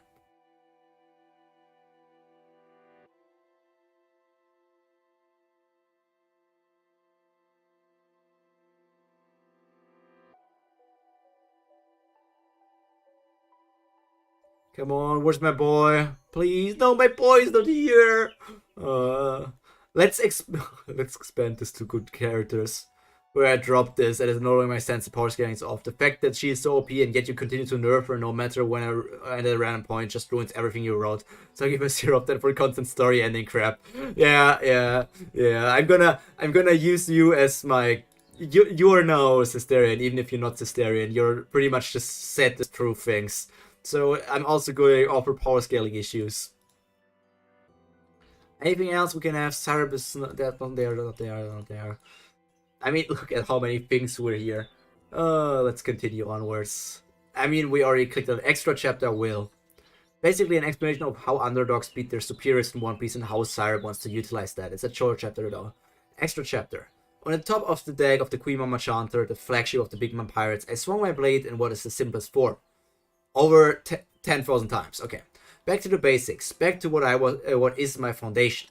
I need to both clear my head as well think about what it is about the old man that made him so strong despite being overwhelmed by my abilities.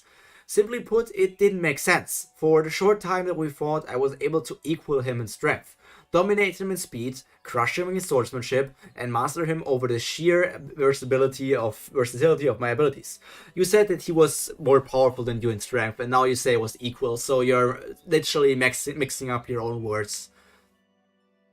Switching from one to the other to constantly keep him from adapting. Despite all of this advantage stacked in my favor, I lost. Of course, I knew that admirals were no joke, but facing off an admiral without an arm and with other heavy injuries, things just didn't stack up. Heck, I even went through the trouble of killing Baccarat to defy fate itself, and I still managed to lose. Why is it that even without plot armor, the underdogs managed to win? You have plot armor, otherwise you would be dead right now. Getting agitated, I swung my blade stronger and faster, unintentionally sending wind blades out into the sea that cut apart the massive waves of the new world. How did Sabo face off against Fujitora on equal grounds? How did Jinbei defend against Akainu? How did Luffy defeat brother Katakuri? Each of them all so hopelessly outmatched in stats, and yet they came out the victor in their own standards. Okay, how did Sabo face off against Fujitora? Because we don't know how strong Sabo is. Sabo could easily be as strong as an admiral, you're just downplaying him. How did Jinbei defend against Akainu? He has water against magma, which gives him some sort of elemental advantage, and then he didn't defend. He was also hurt pretty badly, and that's how Luffy got his scar. How did Luffy beat brother Katakuri? Katakuri hurt himself. Katakuri dealt at least 30 or 40% of the damage himself. Sabo managed to stall Fujitora enough for them to finish their goal in Dressrosa. Jinbei bought enough time for Luffy to escape Marineford, and Luffy managed to defeat and come out the one standing between the two. But how? No matter how many times I have replayed the scene, I couldn't come up with a logical explanation. Sabo should have died on Dressrosa. No, we have no idea how strong Sabo is, you're just talking shit right now. Jinbei should have lost his arm, and Luffy should have died against my brother, and yet things didn't or would not go that way. Oda. Suddenly the answer hit me. It was so simple that I hadn't even considered it. In truth, it was ridiculous, but it made sense. Something equal to the force of fate itself in this world. Will. Not inherited will or the will of D or anything just as blasphemous which serves as plus armor, but actual will. The will to do something, the will to want something, the will to accomplish and become something. Thinking back, it made sense as well, as will itself is the strongest force, balancing out against everything in this world. With the absurd powers granted by devil fruits came the counter of Haki, which in itself is a manifestation of will. However, there is more to will than just black substance and sensing the impossible. Will itself has led countless pirates into the Grand Line as well as countless more on their own journeys. Yet in the end, it are the ones with the strongest wills that thrive. No matter how many times brother Katakuri got knocked down on Luffy, his will refused to let him die or fail. His will itself was what kept him up during the fight. The same with Jinbei and Sabo, I believe, but on the flip side there was also the misuse of will per se. While Luffy and other Straw Hats, as well as most beings in the world, wish for something grand and guide their will towards it, there is Mama. Charlotte Linland has no sense of a grand goal beyond her gluttonous belly. Sure, she might want a contract marriage to expand her family, become the Pirate King and create a paradise with all races living in harmony underneath her rule. But looking at how she acts, it's nothing but the tip of the iceberg to compare what her true will is. Her unimaginable strength, endurance, power and resistance comes from wanting cake, chocolate, pudding and other desserts, to wanting snacks and food so badly that her will manifests a godly amount of power to back her up on the quest. For example, when she is in one of her hunger pangs, she is just as tenacious, stubborn and unforgiving as Luffy is, just taken to a whole new level of strength along with it. Equal in determination but opposite in purpose, Fujitora had another path of will. The will of a true warrior. A will in which the more dire the situation, the stronger and more determined he becomes to stay on his path. Even if that means defying life-threatening injuries. The will to remain strong, straight, unwavering in the threat of, well, me, has given forth newfound strength to defend it. What about me? What do I want? What is my will? Do I even have one? All my life I've only struggled for strength, but for what? Sure, I could protect myself and enjoy the benefits of that of a princess in Mama's territory, but it never felt complete. Even to this day, I wish to leave it all behind and go to the calling sea with nothing to hold me back. But I have things holding me back. My family, except manga. Should I leave then, Pudding will suffer. But with a sweet commander gun, others, probably Kaido, will take this as an opportunity to attack them, and the Marines aren't want to let a chance like this go either. No, because if you are gone, it's literally the same situation as the canon story, so it wouldn't change anything. Forget it and leave, one side of my mind argues, and forsake your family, the other argued back. Power, both sides agreed. If things don't go my way, it's because the influence and will I put onto the world isn't enough. Mama is strong, so everything goes her way, even though she's a complete idiot. Power without ever having to worry about defeats. Enough so that I could do whatever I want without having to worry about the consequences. Power, so that the shackles holding me, the mama, can fall off. Power, so that I can enjoy true freedom at last. And like a dream come true, I felt the change in my core. The fate in which held me, though weakened, for the last decade and a half, broke as I had embraced the given power. The luck fruit evolved, and I could feel the addiction of power already, like gambling. Power, and at last the two sides of me were at peace once again. From here on out, I am entering the Whole Cake Island arc. Her powers have grown once more, or specifically her determination for power and determination for freedom. As for her new powers, the only hint I'm dropping is hardcore leveling warrior. She got lucky coin.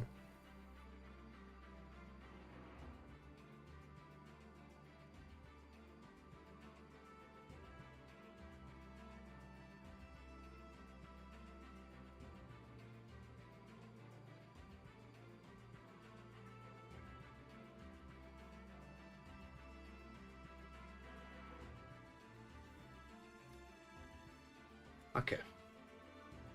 Whole Cake Madness. Now a quick update on where we are on the chapter mark. We are on chapter 26 and 36 is the end. Let's see if we can get there today. And let's not forget that there are also still some other stuff apparently. Let's take a look for a second at our bingo board. But there is nothing big here just yet. You know what? I'm gonna mark off worst story because I feel like we don't have anything. Yes, there is the story of her going to Dressrosa to get Blackbeard's devil fruit, but let's be honest. What is it for? She already has 3 devil fruits and getting it is just some sort of no real reason. And then also now the Whole Cake Island, I don't know. Worst story. Worst story. Chapter 26. You're nervous. What could possibly make you nervous? Many things, brother. I'm afraid of many things. Still, this is unlike you to be so afraid of something. Tell me, what is wrong? A mochi hand expanded around me as he sat down and carried me close. Sitting by the wall, he pulled me onto his lap and made me face him. You're a 16-year-old, super weird. Nothing, brother. There is nothing wrong. I know you too well to know that this is a lie. Now tell me before I force... Oops, I just destroyed my headset. Now tell me before I force it out of you, dear little sister. I didn't want to tell him. It hurt him to know the truth of what I was thinking. That I believed that despite his effort, this family was dysfunctional, that Mama was going to be the end of us all, that I wanted to leave everything behind, even if that meant leaving brother as well. Ever since the battle on Dressrosa, the outlook of things got more extreme. I always knew that things were never going to last, but the taste of defeat was bitter. The call of power too sweet to refuse, and the beckoning cry of the sea too loud to ignore any longer. Nothing is wrong, brother. It is simply my worry about the Germa kingdom. They have only ever been defeated once, and that was hundreds of years ago. I lied. Brother Katakuri's observation haki could probably tell I was lying, but I knew that he wouldn't continue to pick on him. I knew he wouldn't continue to pick on me, I guess. He was too kind for that after all. A North Blue Kingdom against an Emperor? You don't need to worry. I leave you to your studies then, little sister. As he left, I couldn't help but think about what lay beyond this horror. Disneyland Mama had created. Of course I knew what was beyond, but I meant this in what was there for me. I knew I was known as Mama's pet or sweet commander. Everything defined about me was part of the Charlotte family. Maybe Mama never used her love or compassion if she even knew how to, but through everything else, she kept her children, especially the strong ones, tied to the family. Those who left the pirate crew often never met good ends. Often never. Lola might have ended up better than most, but it was honestly only a coincidence that the straw had happened upon Bark and were both strong and naive enough to help them. Most pirates, including myself, would not do this. I was distracted by my thoughts when the Denamushi began to ring. Sanji was captured. The Whole Cake Island arc was beginning. Sis, I'm not sure if I can do this.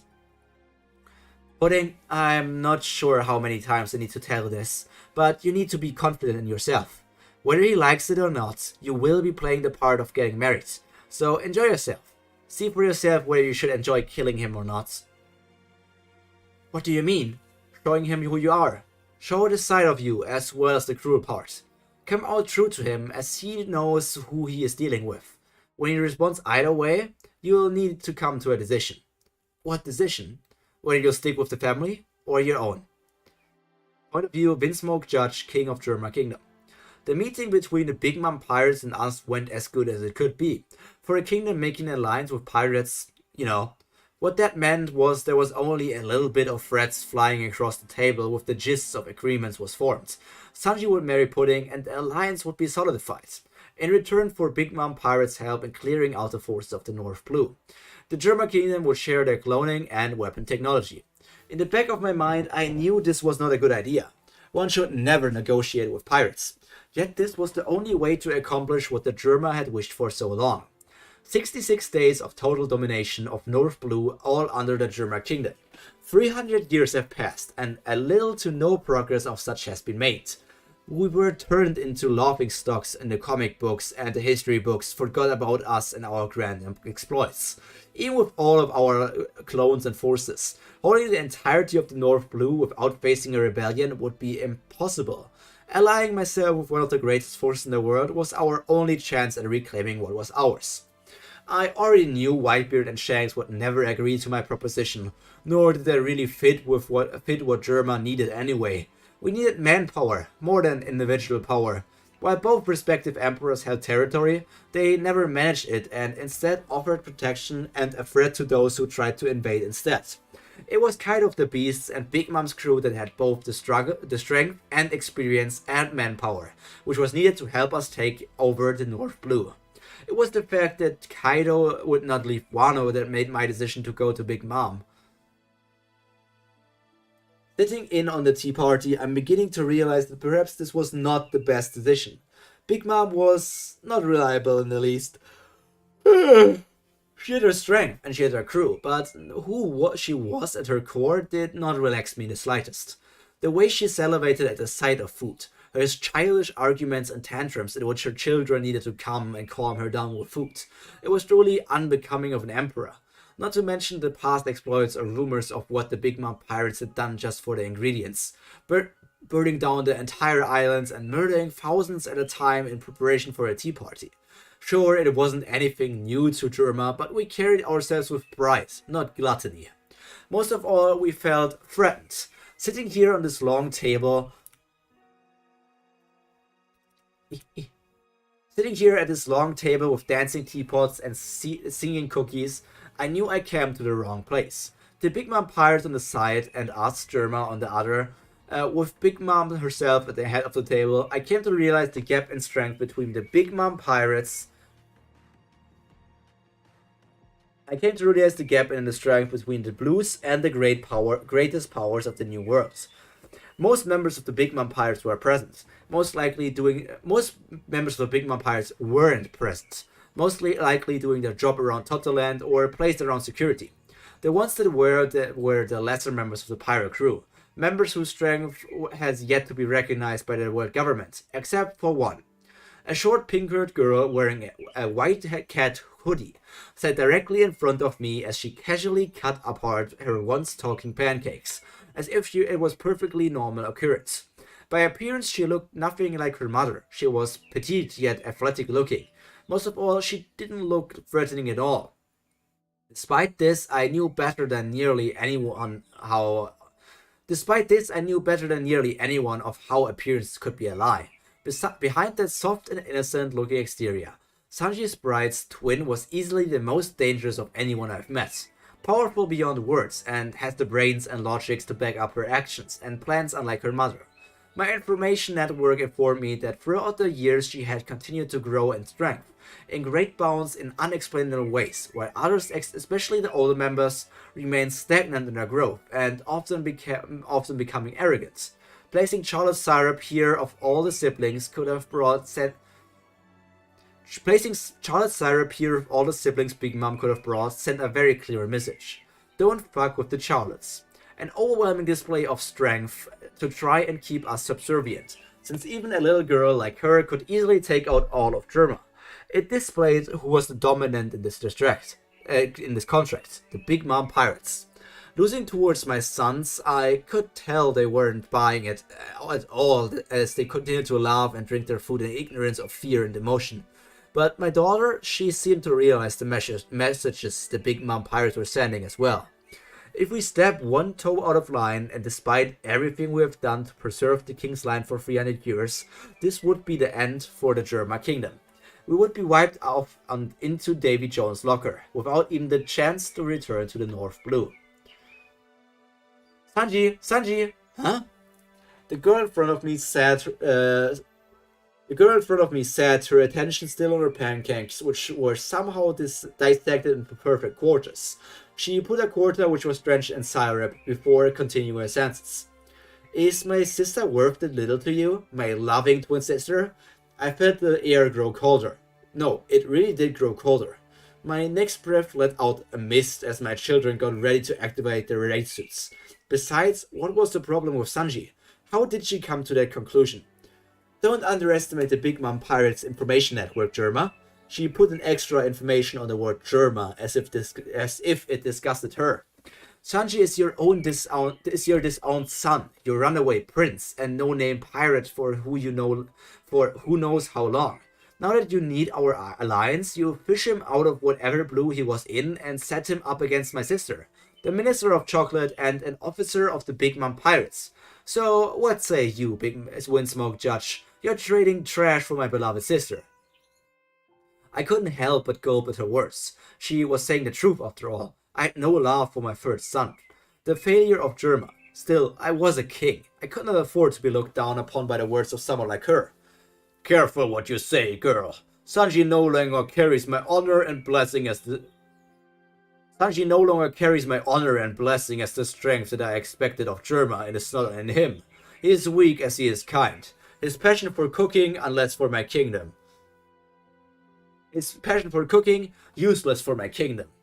Despite this, the blood of royalty flows through his veins. Once disowned or not, your sister should be honored to marry one who carries the blood of Germa.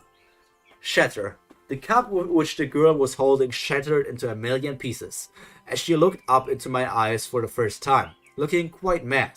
Around us, the entire room was focused on our conversation. Now even Big Mom herself. Be careful what you say, Germa. The Big Mom crew might rule Totoland. That sentence doesn't make any sense again. The Big Mom crew might rule Totoland, is one of the greatest powers of the world. Despite this, we are pirates at heart. I simplify it down to match your megalomaniac brain. We don't give a flying beep about royalty or your blood. Your only worth is the technology you hold, and your son is only there to stamp the event is happening. As the table began to frost over, I knew this was not going to be an enjoyable tea party. Omake obligatory beach episode. I want to skip this so bad. Katakuri. So what is this really about? Me, volleyball, more specifically beach volleyball. It was one of the very rare days where all four of us sweet commanders had our day off. Well, if an emergency happened, then it would all go down the drain. But I've been planning this day for ages. Me and Sis movie. When was the last time we relaxed and had some fun together, brother? I'd say at least 10 years ago, and that was before Syrup and I even became a commander. We need some bonding time. Bonding? By hitting this weak thing over a net on the beach? That's the definition of beach volleyball, but I knew that the ball wouldn't last long, so I asked the blacksmith's son, Why are you making these cringe sun things to custom make ours? I brought out the custom ball I got. Cracker, hold it. Wait a minute, Syrup. Isn't that a cannon ball? Now, let's just go on without wasting any more time on the useless details. Even my loving sister and hero, Smoothie Nee, grabbed Cracker by his neck as he wasn't in his biscuit soldier form and began dragging him to the beach area. I looked up expectantly to my giant of a brother who looked as if he's been stunned. Well, probably is as this came out of nowhere. I'm impressed you can keep your calm facade, even in something like this, but brother, you really don't have to do it for us. All of the commanders are for observation. We all saw you at least once through that mochi house. In my case, I literally eat with you. It's going to be fun. I just have a really bad feeling about the nonsense. I'll be a good older brother and fall for the whims of your little sister once in a while. Just like that, I followed my sister's example as I flew up, began grabbing Brother Katakuri by his scarf, and began dragging him as well. I'm not enjoying this. Be bolder with your selection. Show yourself. Easy for you to say, sis. Your battle attire is literally a bikini. Make your brothers proud. That's honestly gross in a way, sis. This ugly thing won't do. She beamed away my safe swing clothes as she presented the red zone options. No, yes, no, yes, no. Grins evilly as she pounces on me. POV from the outside. Oh my god. The changing room's shaking. You think they're alright in there? Perhaps I should go in and check. A mochi hand stopped the commander from following his words as the stoic mochi man stared down at him with warning eyes. What? You saw, didn't you? As the mochi man didn't answer, the biscuit general quietly passed his old elder brother a bottle of bleach. If it ever haunts you, brother. In the end, I decided I was forced with a light blue two-piece, one of the more decent choices from the collection that Sis brought me. How she even had the time to get all of these for my size? Actually, I didn't really want to know. So how are we going to split the teams? A couple of intense rounds of rock, paper, scissors later. So Syrup and I versus Katakuri and Smoothie. Sounds good. We nodded. I'm serving since I won the rock, paper, scissors. I ran over the end of on one side and court and waiting for the slow commanders to take their place. Ready, Katakuri nods was all I needed as I threw the ball high up into the air before I gappled up following before spiking it heavily down towards the opposing team. Just from the strike alone, the iron ball hit a slight dent on one of its side and glowed red with the heat. It was just about to hit the ground when a mochi hand dove underneath the ball and bounced it back up. Some Smoothie Nee didn't lose her chance as she suddenly grew in size, becoming even taller than Mama. It's only temporarily if she doesn't absorb anyone to maintain her size. Her hands glowed dangerously from devil fruit strain as she spiked down on a Howl occasion. A shockwave exploded on contact as the devil fruit launched the ball towards Brother Cracker at an unimaginable visibility. I'm reading this how I'm enjoying this. Velocity. Shit biscuit. A hastily formed two-layer biscuit shield appeared in front of him as the ball dove straight into it. It broke right through the first layer as it began grinding its way through the second when I intercepted. Shambles. I teleported the ball right high up into the air as I flew up to chase it. Just as the ball began to slow down on its ascent, I charged my right arm and hollered King Punch. It seemed as if Brother Katakuri noticed what I was about to do as he too gappled his way up before condensing his right mochi arm into his signature edge. Move, brother, this is going to hurt. No surrender. Fine, then beat it away. King Punch, edge power mochi. Slammed between two power moves of the two figures, speared throughout even the new words. The bomb could no longer hold the pressure as it exploded mid-air. The combustion didn't hurt, but the shards raining down were kind of annoying. That counts as our point, since you cheated by crossing over the nets. I high-fived my brother Cracker before skipping off to find another ball. After all, we the sweet commanders played beach volleyball like normal people. It's so bad.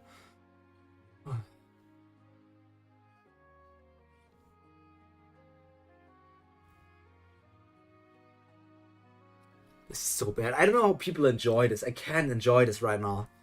But what I can enjoy is signing off Syrup meets Germa.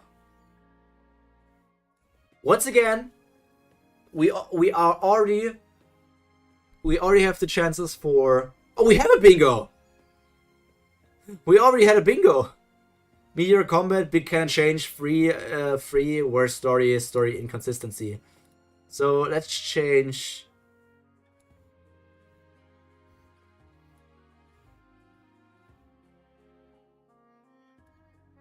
Let's change the bingo to blue. Now let's make this differently. I'm gonna change everything. No bingos are blue, while bingos are reds. So let's see how many bingos we can get. I need to also, this gives my brain time to relax until I need to read the next chapter. I kind of just want this to be over. I cannot drop stuff. I cannot drop stories. It's just impossible for me. So I'm pulling through, no matter what. Look at this. There's one bingo, and we're so close to other bingos as well. Now let's continue onwards to chapter... Wait, I already went to the next chapter. Chapter 27. Oh my god. Let me eat one more chocolate. I need the brain power to get through this. And why is the author continuing to give us more recipes?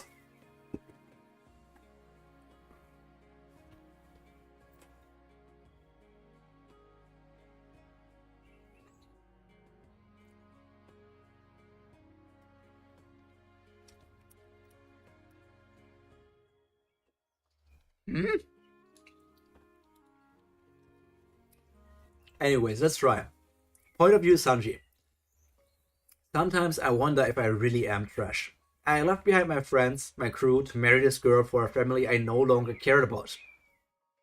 In all honesty, I could have faced off judged myself and made sure to cut myself off from Germa once again. And make sure of it this time, but they have to have old man Seth as a hostage. If there were two things the old man raised me to be, it was never striking a family and never betraying family. Never striking a woman and never betraying family. No matter how hard I tried, I just couldn't find it in myself to turn my back on the old man and spit on the wedding like I should have. Now here I am in my room, waiting for the wedding day to come for who knows what. In another guilty part of me, I truly like pudding. Charlotte Pudding, my bride and wife to be, and daughter of none other than Big Mom, also happens to be my dream girl. She's beautiful, young, and she doesn't hit me like Nami always does, although she is just as charismatic in a different way. Most of all, it seems like she appreciates my passion as both a pirate and a cook. But it is also because that I did nothing to deserve her that I feel like trash for leaving behind my crew. My declaration to Luffy and his declaration to me when I kicked the crap out of him, I knew he wasn't the type to go back on his words. I tried to convince myself that he'll find a new cook for this crew and continue onwards without me. But deep inside me, I knew him better than anyone. He would really still be there, fighting right in front of the chateau to exhaustion without eating anything until I made him something. Lying back on the bed, prepared for me, I came to a decision. I would follow whatever comes to happen. If the wedding is uninterrupted and happens, then I will do my part as the fiancé and Prince of Germa. If things happen before or after to get me out, I will follow them out. Point of view law. I don't understand how Beppo even got himself kidnapped by the Big Mom pirates. All I knew was that Beppo was called back to the Minx tribe on an emergency and headed back to Zou before any of us. By the time the rest of my crew arrived on Zou, and soon myself, after the incident with Doflamingo, I was informed that Beppo had been kidnapped by the Big Mom pirates. As soon as that chaos silenced down, I decided to stick with the Destroyer crew to save him. As this is a rescue mission for both our crews, I decided to send my crew along the submarine to Wano, only taking Penguin with me. Arriving in all madness, Straw Hat style, I immediately separated myself from the crew in order to avoid the rest of the mess. I had come to learn that sticking with a rubber idiot would involve facing off against the worst case scenarios and many near-death experiences. In my opinion, having an opponent like Doflamingo was already bad enough. I didn't need an Emperor of the Sea aiming to separate my head from my neck. I was proven correct almost immediately when the Straw Hats cursed them, alerted themselves of their location and began fighting something somewhere. Who or where, I do not know, but all I knew was that they managed to alert Big Mom and her children. They would be searching throughout the entirety of the island now. Penguin and I moved silently through the woods, carefully avoiding the strange Biscuit and Chess soldiers that seemed to be patrolling everywhere. From far away, I heard the sounds of explosions and rain. Probably a straw hat bringing all the attention to himself with his stupidity, but I ignored it and continued on. If he's anywhere as strong or lucky as he always was, I was sure he'd make it out in one piece. He always seemed to find a way after all.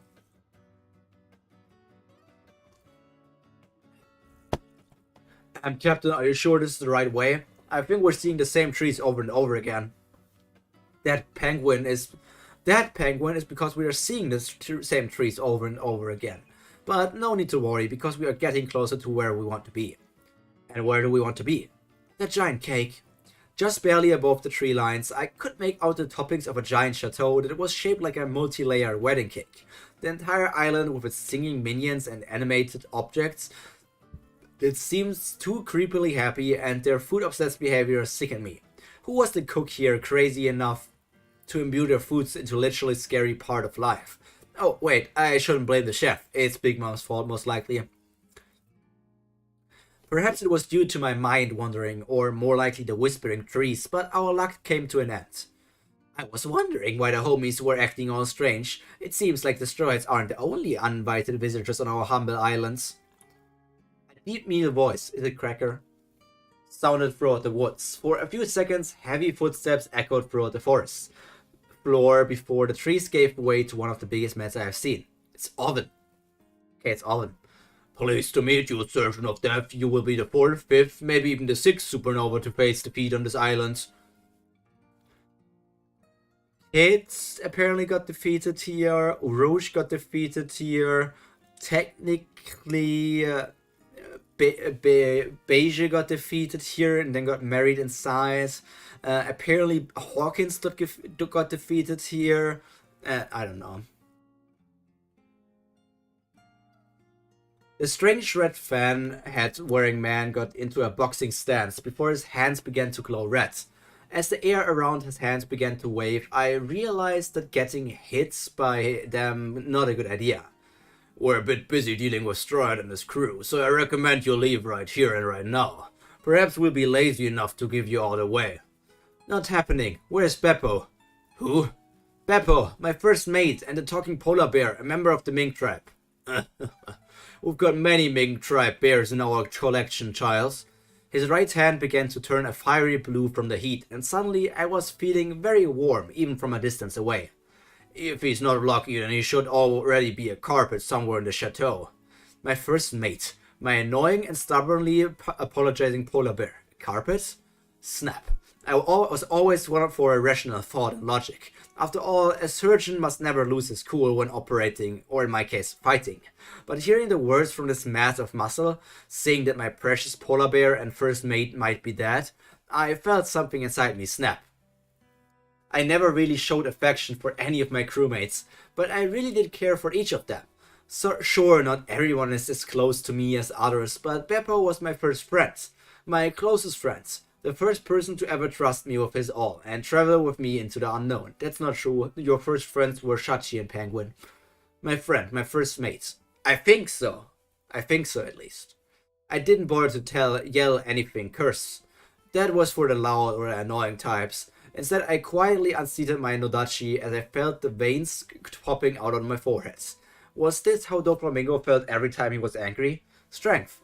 Strange, it felt so powerful and good at the same time, while my thoughts remained crystal clear. Perhaps this was why he was so eager and prone to getting angry, yet keeping his mind clear at the same time. Vroom. It's no use, boy. You think we don't know of your abilities? He instantly covered himself in haki completely before I could cut off his body part and send them thrashing around the sphere. Shit. It seems like you're going to fight, as long as you're fine with this place behind being your grave. I won't say much. I ignored him as I dove into action, sprinting directly under him and giving an upward slash at the chest. His armed right arm blocked the strike of the blade, while I saw his left arm cocking to give a punch. Relying on my observation, I tilted my head as a sizzling fist came inches to my right cheek, leaving it severely burnt but manageable. I jumped away from him, ducking once more in the process, and gaining some space between us once again. Oh, heat resistance, I see. Most others would have been cooked by the mere heat of being that close to my fists. Fire is a common element to use in this world. Shame your abilities happen to mediocre. While I may have said that, I already knew he wasn't an easy opponent. Not only was he heavily experienced fighter, he seemed familiar with my abilities as well, able to actively counter it as if he practiced against it before. But how? Normally, I never left survivors to tell the tale of what I can do with my devil fruits. Often he was going to be a big challenge for me. Why? Are you curious about how I know so much of what your little devil fruit can do? Honestly, I was, but this was a fight. A common tactic being distraction, an enemy with words that would catch their attention. If he really did know something valuable about it, then I would end with him here and now. If it was something else, well then maybe I can torture it out of him. That's not how law would act, that's not law. I don't care. Shambles. Ripping up the trees about us, the root stirds in the trees themselves blocked him from my view, as well as somewhat covering his mobility. Not losing his chance, I teleported directly behind him. I knew I wouldn't be welcome with an open back, but so I already kept my sword out and ready to counter. But what I did not expect was a fist heading directly for my face before I had even finished teleporting. Slice, Shambles. No time to teleport myself out of there. I swung down my Nodachi as fast and hard as I possibly can, slicing clean his fist for the moment. With Shambles, I sent the fist anywhere but my face. I had expected him but to be confused or panicked at the loss of his fist, the main form of combat he chooses, but instead he calmly jogged over to where his fist now laid, before reattaching it to his previous stump, all while I lay recovering from the near-death experience. It seems like I was right. Sarab used to do that when she was younger, before changing up style since then. This does bring back some memories. Don't worry about it though, boys. Memories and nostalgia won't get any pity from me. Pity is for the weak. Are you sure you should be the one giving it to me? The man's face scrunched, reminding me of how Doflamingo used to make faces like that. On second thought, perhaps it would have been better if I didn't piss off the already dangerous man even more.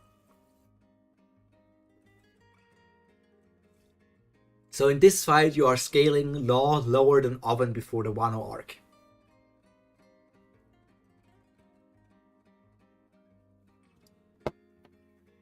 Why, Brett, aren't you a cunning linguist?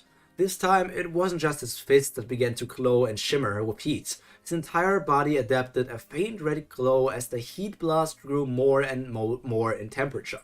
It became hard enough just to stand next to him before, now it was so much worse. He didn't allow me to get away as much as he came rushing up to zigzag like a comic boxer. Except he didn't mess around. Throwing a jab at my direction, I rolled to the side, only to be followed up with an axe kick.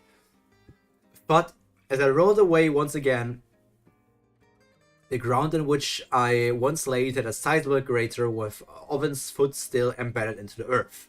Get back here, Brett. Not likely, slash. I tried to slash at his leg, but he lifted them just in time, just before he brought them back down on me. Splash. Question mark? Drip drip? Question mark? Penguin? I did a good job, right, Captain? Owen stood there with his body shaking, completely drenched in what can only be seawater. Right next to him was my normally useless crew member, Penguin. That's a lie, that's a lie. At this point in time, we never seen Penguin fight, and now we have seen Penguin fight against Blackbeard, and he actually fired off something akin to a laser or hydro cannon. Giant water buckets. Where did he even get that thing? Not losing this chance or allowing the giant to evaporate all of the water, I jumped up and swung down as hard as I can, directly from his left shoulder to his right knee. Most likely as he was weakened from the seawater as the strike went through. Despite protecting himself with haki, my blade overpowered his non-heated skin. Inch by inch, I fought for more as Oven's haki and will fought back. Just die already! With a final screen of determination and an additional penguin dangling on my blade to add more weight, I had cut open the front of Oven, leaving him to bleed out. Fool, you have no idea what you have just done. I was already standing back up to leave. It would do no good just stay here and wait for the others to arrive. They'll find you, they always do. Perhaps if you are unlucky enough, you'll meet my little sister. With that, the man stayed silent, most likely due to losing too much blood to remain conscious. I knew that we would have to fight children of Big Mom from the beginning, but hearing it from this strong man, I did not want to fight or even meet this little sister of his. Unfortunately, luck just never seems to be on my side. With a resounding crash, I saw the body of a rather crackerish man flying and crashing into a building far, far away, calling the attention of the full force of Big Mom children.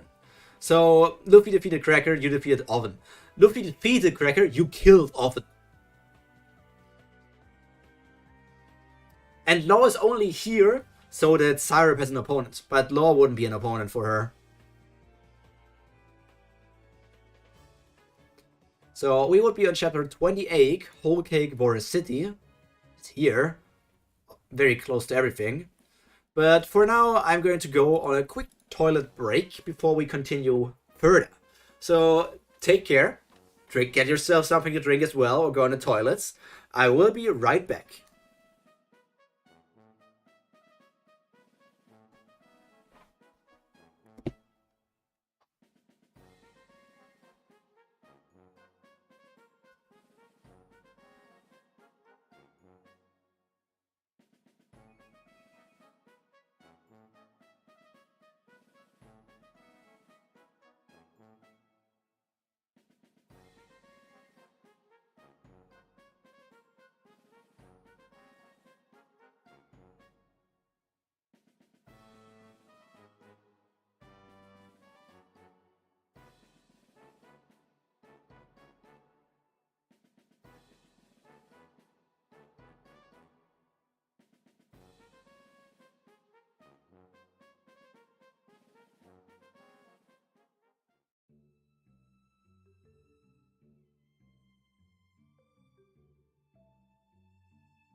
Okay.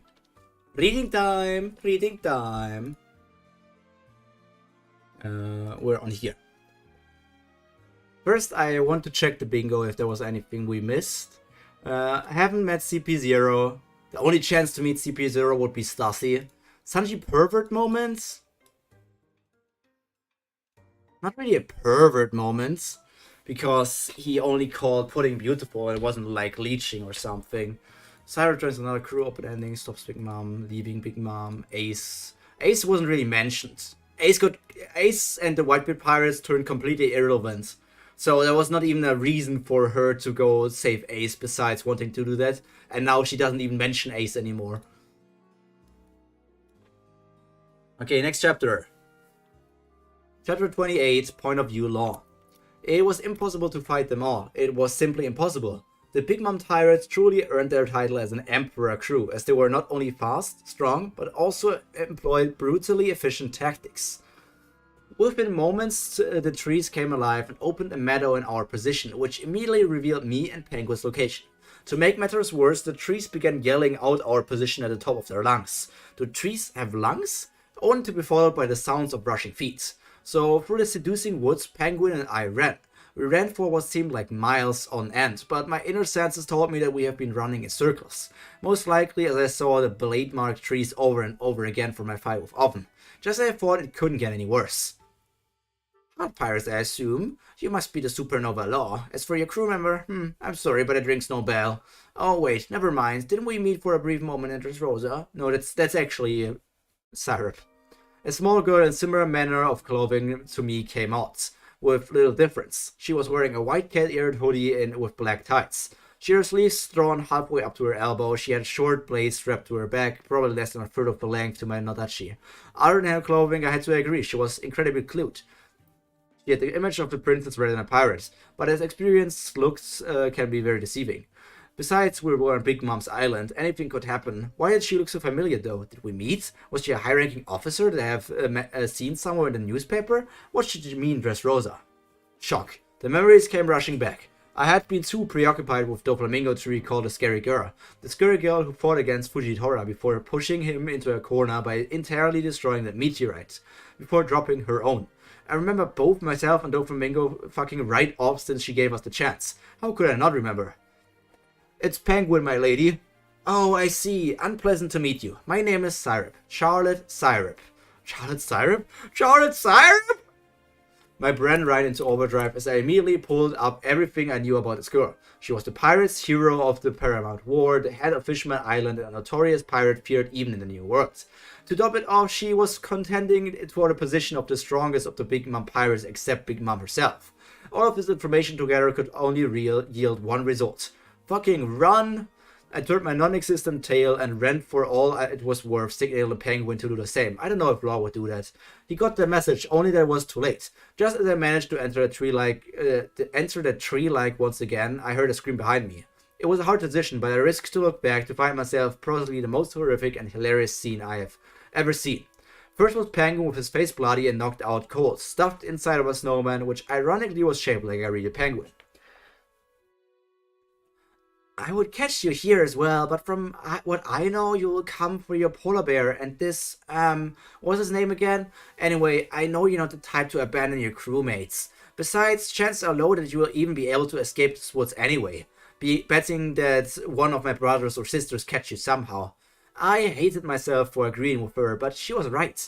I would never leave Beppo or Penguin. She already knew I would try and save them. That was why she didn't bother walking that extra 50 meters to come and get me. What was with these super strong people being so lazy? How did they even get to where they were if they were too bored to even do anything? Leaving that wondering question for later and swearing to rescue them both, I ran.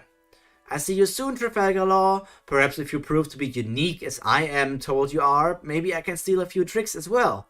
With that, her and the snowman, which currently held Penguin, began moving towards the center of the island. I could tell because the trees parted as she made way, revealing the massive chateau standing proud and high above anything else on the island. As I was left alone in the once again moving forest, I slumped down against a stump before sighing. I came here to save my crewmates, not to lose another one.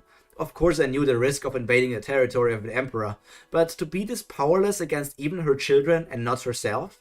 Were we really nothing but specks in the grand scheme of things? A mere drop in the ocean?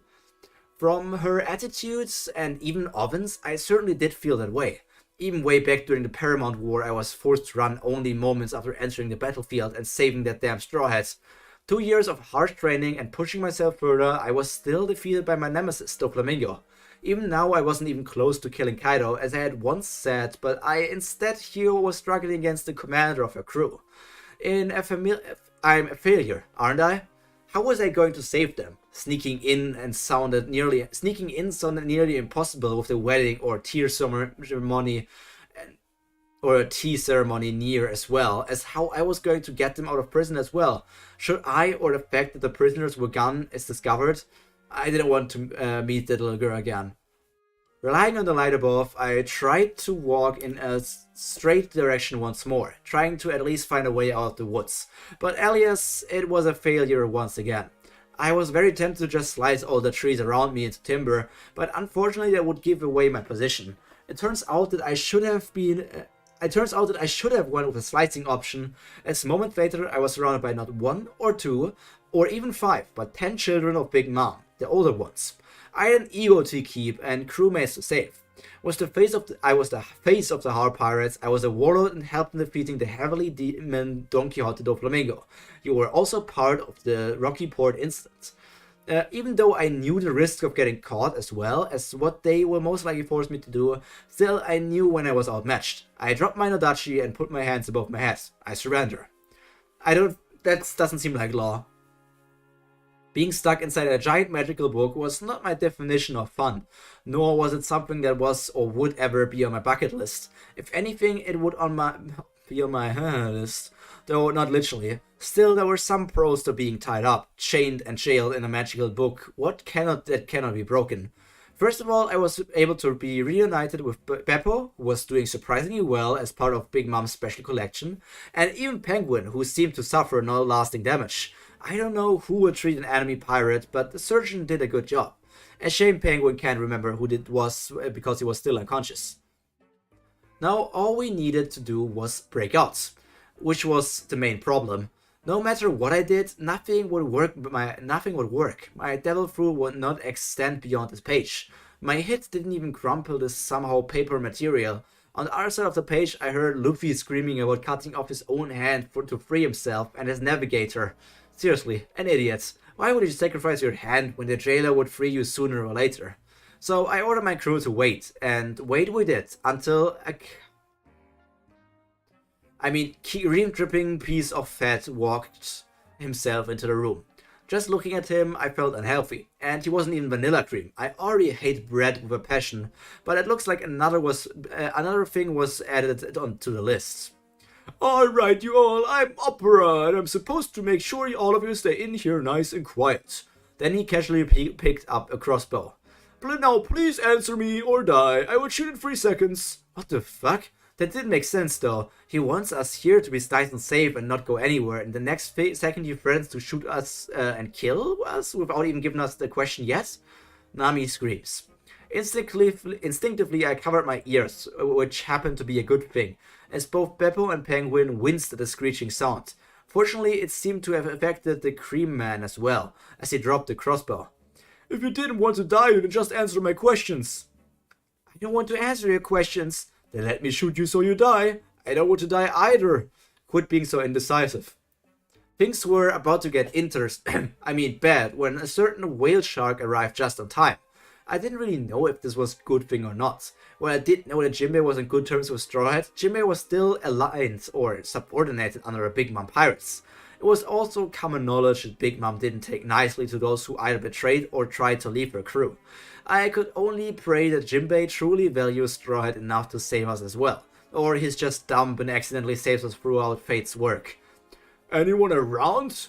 Nami, Penguin, Beppo, and Luffy. Huh? Whoa, hey, you're not allowed on the castle grounds at the moment. Jinbei then took a stance that I was unfortunately all too familiar with from the Fishman's at Doflamingo's place. From the Fishman's? Wasn't there only one, and it was Huck? This place is already in chaos. It really can't get much worse. I'm sorry, Opera, but... Pulling his fist right back, I felt the wind begin to swirl around his fist, just as Jinbei threw it right into Opera's creamy chest. 5,000 tile, just this fist. In just one shot, the creamy bastard was knocked out cold and crashed into the other side of the great room where we were in. Luffy and Nami, and the Hard Pirates as well. I heard you guys were captured. We can talk later, but would you like to be freed first? Everybody? Yes! I think I know who my favorite fishman is now. I take it back. I don't want to be saved. Not with a 60% statistical chance of burning to death. It seems that this prison is Montdoor's greatest creation, which meant it was pretty much indestructible and specifically made to hold even the world's greatest powerhouses. Do it, Jinbei!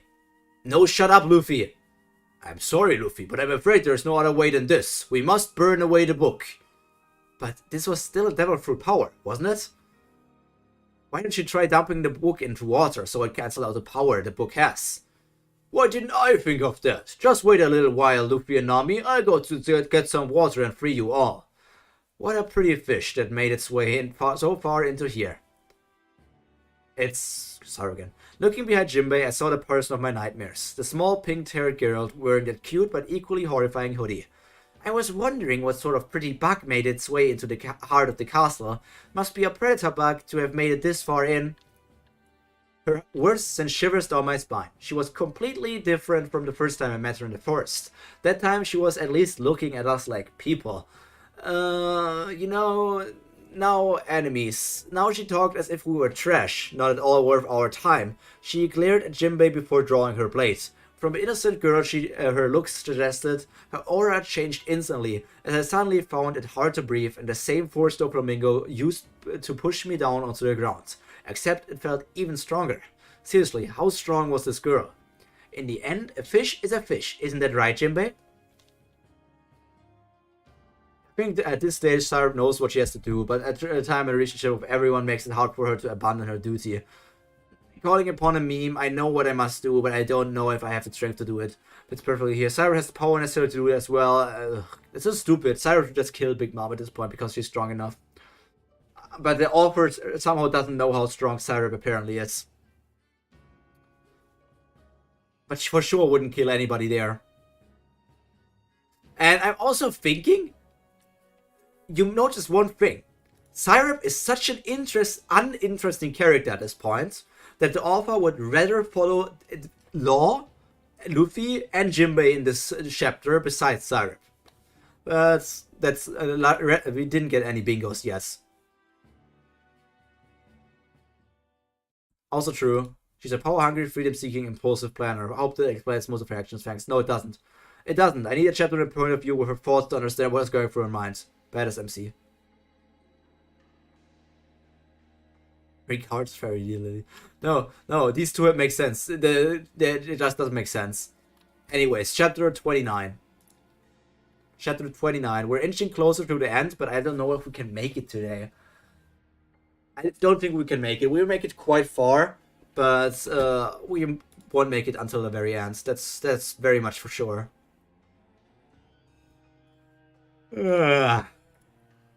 Dear Americans, I don't care about your political stance, but your elections are one of the best sources of entertainment.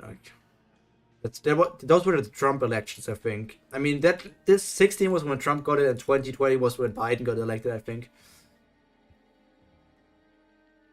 Chapter 29. No, Syrup, I know better than nearly anyone else would think you are nothing more than a puppet, but I know better. You don't have to do this. You're not a soldier for Big Mom. Besides, calling your friend a bug, that hurts my heart, Syrup. I know, perhaps soon I leave her shadow and be who I want to be, but not now. Now is the time for duty and country. Secondly, any who betrays the crew should be considered a bug. All are welcome, but none may leave. That is the reality of the crew you joined, Jinbei. Hold up your part of the bargain. I drew my Tachi 60 centimeters from my back as I faced him, the air growing visibly colder as the tension in the room began to strain. Surrendering is an option, Jinbei. You and I go quite far back, you know? I'm willing to turn a blind eye to this. Besides, you can always free them after the wedding. I wouldn't say 2 years is a long time, and you know I wouldn't surrender. Syrup, would you really not let this go? I know you care for the boy, even if not directly, but through someone else. His posture changed as his right foot stepped back, getting into a more defensive posture. He knew I was a more offense-oriented fighter, probably hoping to find a blind spot in my attacks. Really meaningless, but this way he'll last longer. Shame, I really didn't want to hurt him. Nicest and most honorable fisherman I have met, and also a future Straw Hat member. No, not if you apparently want to kill him. I needed a stretch anyway. Maybe putting you in a cell for a couple of years will bring you back to your senses. You know, Mama really loves fishermen, don't you? The Sun Pirates being under her is one of her biggest accomplishments. I do, and it is honestly an insult to us. The reason the Sun Pirates have been subservient to the Big Mom crew was for Fisherman Island protection, a curse in which you indirectly led to us. I never blamed you, but what your words said was put into action. We're never given a choice. The Honorable Whale Shark looked at Luffy, this time in a different light than before. We no longer need a protector nor an emperor. For Luffy's adventure in our home, we came to the decision that Fishman Island stands united. United with each other as well as the world. He casually mentioned the plans they had for making contact with the world government. Not so good at keeping secrets, are you, Jinbei? We no longer require the services your crew has been providing us with these last 2 years. I graciously thank all of you have sacrificed and done, but now I wish to join the Straw Hats. Shame, really. I was able to change so much of canon, but it seems like the lovable and bouncy fishman would be sticking with the idiot after all. Truthfully said, I wanted him to join me, or at least Whitebeard, so when the time comes, we could be together again. While I'll never admit it, I did enjoy his company whenever I went down for a trip in Fishman Island, as he was one of the only people who didn't treat me differently due to my status as a daughter of Big Mom or my strength. He rushed me as I casually deflected his strike with my own. Once again, I mimicked his movements, strike for strike. Where even in a fight, the only difference being he was trying to push me back, whereas I was simply toying with him for now. 6,000 piles, strip!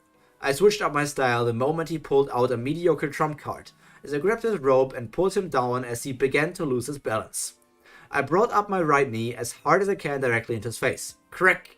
Hand-to-hand combat was never my forte, but it serves as a good warm-up, doesn't it, Jinbei? I'm sure you feel the same way. Wiping the blood off his cheeks and nose, the whale shark rose once more, a bit unsteady but ready to fight again. Surrender now, Jinbei, in face of our friendship. For our friendship. I am willing to overlook your actions and forget everything you saved until now. The fishman stood his ground, his body unsteady, but his mind and determination unwavering. For some reason, this was giving me some very bad vibes. Wasn't this what happened with Fujitora? Of course Jinbei was much weaker than the Admiral, but the feeling I was receiving from my observation was beginning to piss me off from their similarity. Shing! Last warning, Jinbei. I drew my tanto. I'm sure it wouldn't matter if he joins the Straw Hats later on missing a limb or two. Oh my god, why do you want to cut off limbs again and again and again? After all, there's Shanks, Kid, and even Crocodile to consider. One more armless guy wouldn't change the story. Yes, and you already made Akainu an armless guy, and Fujitora an armless guy, and that guy an armless guy. That's such a stupid character. I teleported behind me before I flipped him over up my shoulder, the snow limbs holding him up from resisting or moving. Crack! The floor shattered as I slammed Jinbei onto the floor. I didn't waste time as I followed up with a haki-filled punch directly into his gut. Supreme Will! The room exploded into pink as my aura delivered directly to Jinbei. The chandeliers of the room shattered before falling onto the ground, the mirrors cracking and the candles going out.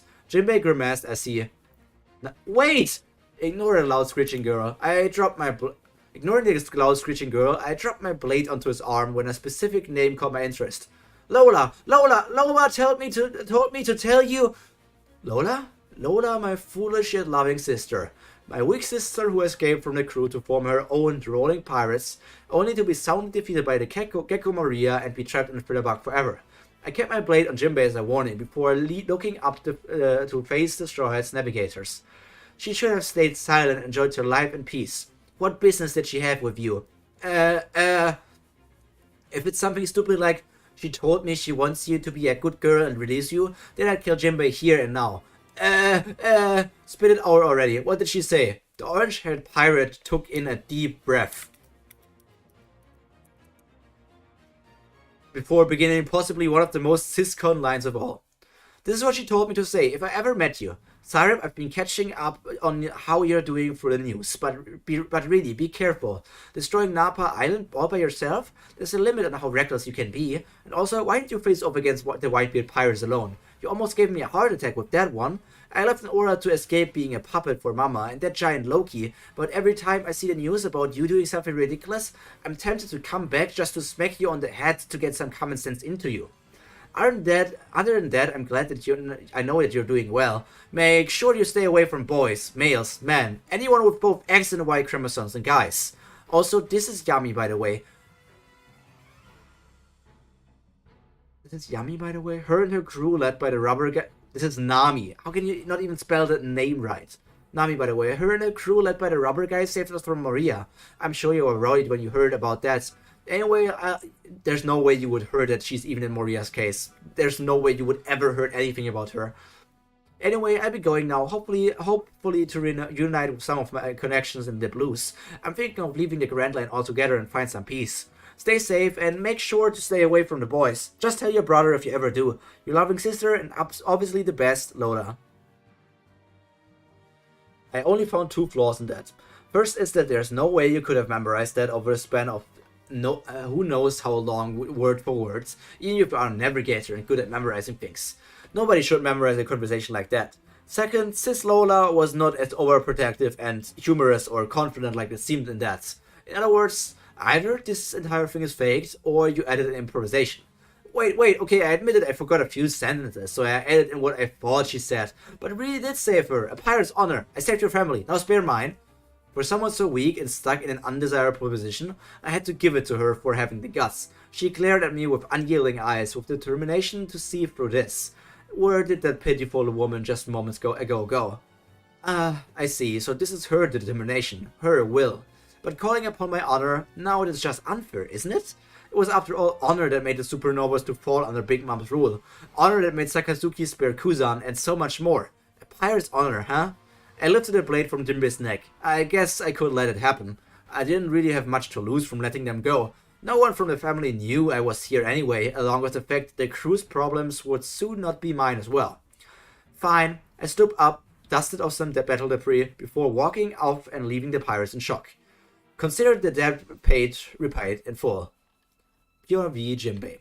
There were many instances where I was close to death, but I think this one takes the cake.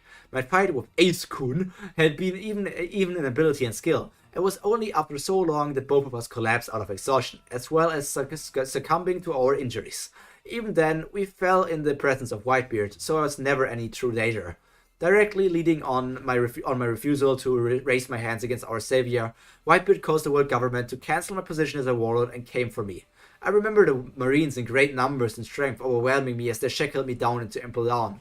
Perhaps it was the most fear I had felt, as my destiny was unclear, but it was nowhere close to seeing the shadows of death as I do now. Sarah is something like a student to me.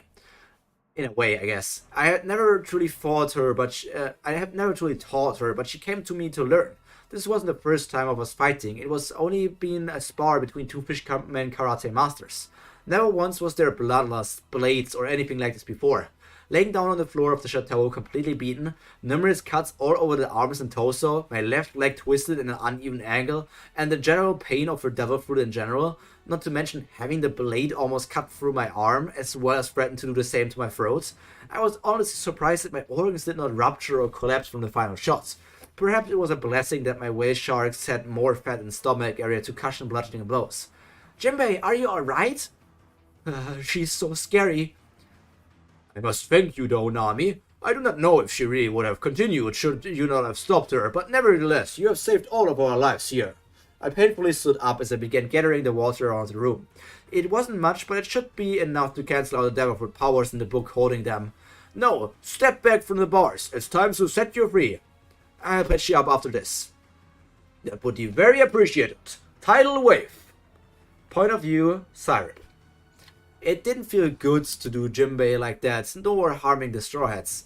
Of course I didn't feel bad about it either, but it was more like a waste. An act at this point that was all it was. Soon, very soon, I would leave this land after a chaos created. Under a chaos created. I've waited for this day for too long. Ever since I had heard the call of the ocean for adventure, I had to wait and wait and wait. Sit and train patiently as the stars align themselves to a perfect position. It was almost there with all the pieces exactly where I wanted them. Straw Hats, Sun Pirates, Supernovas, my brothers and sisters, and soon even Mama herself. But for now, I would need to continue acting like the nice, loyal Syrup, the sweet commander, the reliable and powerful puppet of Charlotte Linden. It's too close, I can't let it fall now. I signaled a homie on the side to my call as I gave set the final piece in order. Gather my forces here and lead them to Sis movie while I join Rook Gang Beach. The homie nodded before running off to carry on my orders. I wasn't planning on changing what the Straw Hats would do here, and law wouldn't cause much trouble anyway, as the wedding cake gets destroyed and all hell breaks loose. Freedom is within my grasp. With that, I climbed the chateau to where the wedding would be held, scouting the perimeter, already knowing that cannon-fodder enemies would try and break through and ruin the wedding, blissfully and so pitifully aware of the fate that awaits them. It's your lucky day, Pudding. You ought to enjoy it if you can at this. Lucky day indeed. The day in which the biggest tragedy, only second to Roger's invasion on Whole Cake Chateau, was about to occur. After all, I don't know how enjoyable it would be for her whether she chooses to love Sanji or not, but it would sure as hell be a memorable night. Run out of beta chapters, that means I'll have to start mad writing again, hopefully this weekend. And the story is slowly coming to a close. I'm wondering how to end the story. I have a general idea, but through many comments and some PMs, I'm starting to doubt if it really would be for the best to continue on this track. Yeah, it's just a bad story.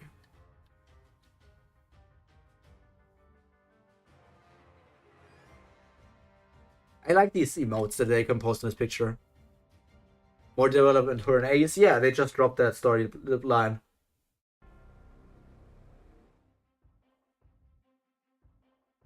Okay, that doesn't important.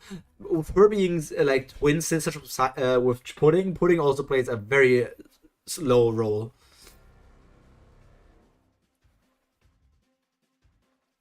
Okay, next chapter. I can't mark anything on the bingo just yet because nothing really happened. She talks about leaving Big Mom. She talks about joining another crew and stuff. But there's nothing really there just yet for us. So let's just read chapter 30. Chapter 30. Down here we are. Let me reload this side. Chapter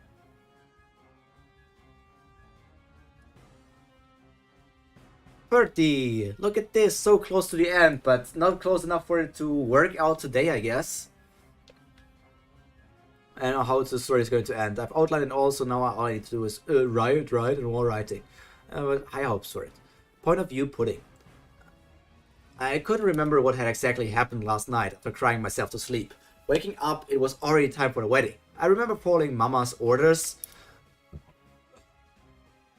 and receiving my Auntie Germa pistol, as well as the lines to read.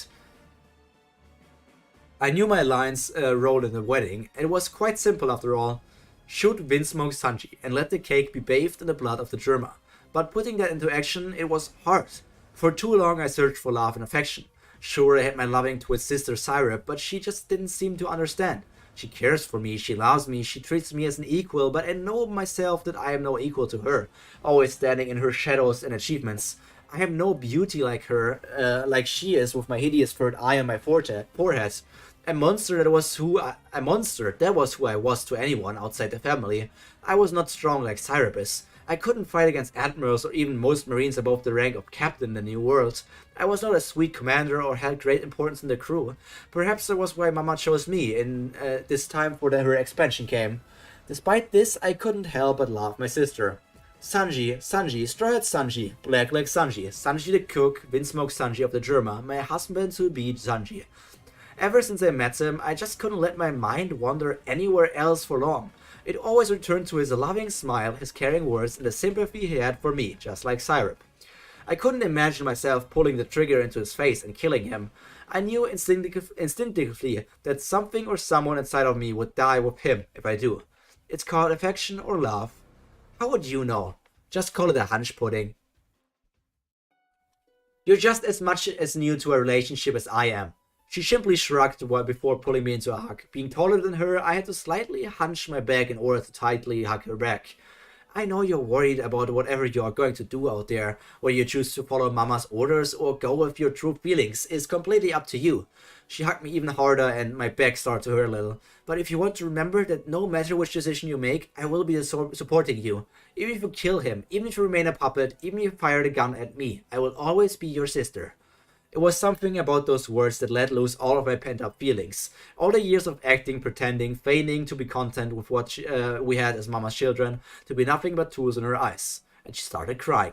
There, sis. Let it all out. We'll fix your makeup once you let it all out. I think I know what to do now. Point of view, Syrup. The wedding was horrible, as expected. My sister obviously holding her pistol behind her back in clear view, even for Sanji's. Was she trying to warn him or of what she was trying to do? Seeing into the future together with Brother Katakuri, I had to let out a smile when I saw it happen. Instead of collapsing on the ground like she would have done before, once Sanji whispered his words, I saw my precious sister drop her gun and full on jump into his open arms. It seems like the blonde cook had found a way to knew beforehand, even after the precautions. even after the precautions I took to prevent any windows being opened yesterday. I guess I can only blame fate for taking its course. Moments later, chaos broke out as my siblings and Mama rushed to rash conclusions on what to do as Sanji grabbed Pudding and began to escape. Daifuku, catch them! He never got a chance as the wedding cake exploded, in Luffy's, quite literally. Dozens of them exploding from inside of the cake as the wedding cake Mama has been looking so much became nothing but a pile of dough and sugar on the chateau floor. I didn't bother to do much but blocked myself from the annoying attacks, which came at me randomly, while calmly walking towards the Germa royals, who were trapped in Brother Perospero's candies. Seriously, how would they call themselves superhumans when their main powers came from nothing but a vial? Brother, Oven's still recovering, so who does that leave me to again? I caught sight of a tiger mink tribe member cutting through the chest pawn soldiers with ease. I still have time. You do not much, but you do. You do, not much, but you do. Before he could even turn his head around, I slapped my knee into his liver, bringing him down onto his knees. Following up with my right hand, which was free, I grabbed his blade before twisting it out of his grip. Surrendered yet? It looks like this is it for me. As he began to go for his suicide bomb, I headbutted him directly into his face, knocking him out good. We're about to have the Tamibaku explode. No need for yours yet, Pyro.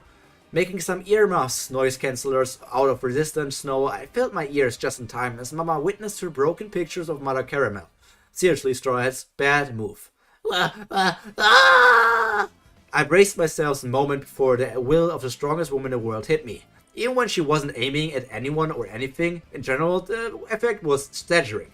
As she fell onto her knees, I saw a short glimpse of blood being drawn as her will faltered in the face of losing her precious picture. Boom, boom. Followed by Caesar's rocket launchers. Too bad, I already saw what was going to happen. Mama's pain and loss brought forth another round of Conqueror's Haki, this time bursting explosively outwards as the hopes of the Supernova's alliance went up in smoke.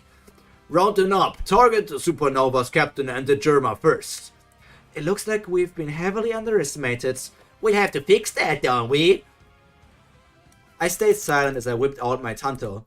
I wasn't much for useless and meaningless fights, but I was getting a little bored as well. A warm up against an overzealous supernova or a delusional Germa wouldn't hurt. Big Father! Law, Battle Hawkins, Straw Hats, Fire Tanks, and the rest of the crew were absorbed into the Mafia boss as he turned himself into a giant living and breathing castle. For a moment I was reminded of an old anime, House Moving Castle, before I decided this one was much worse. Brother, could you do something about those cannons? You haven't done them already? It looks like I'm ahead of you this time, Imoto. Yeah, so cringe. In your dreams, you middle-aged virgin. Oh my god, fuck off.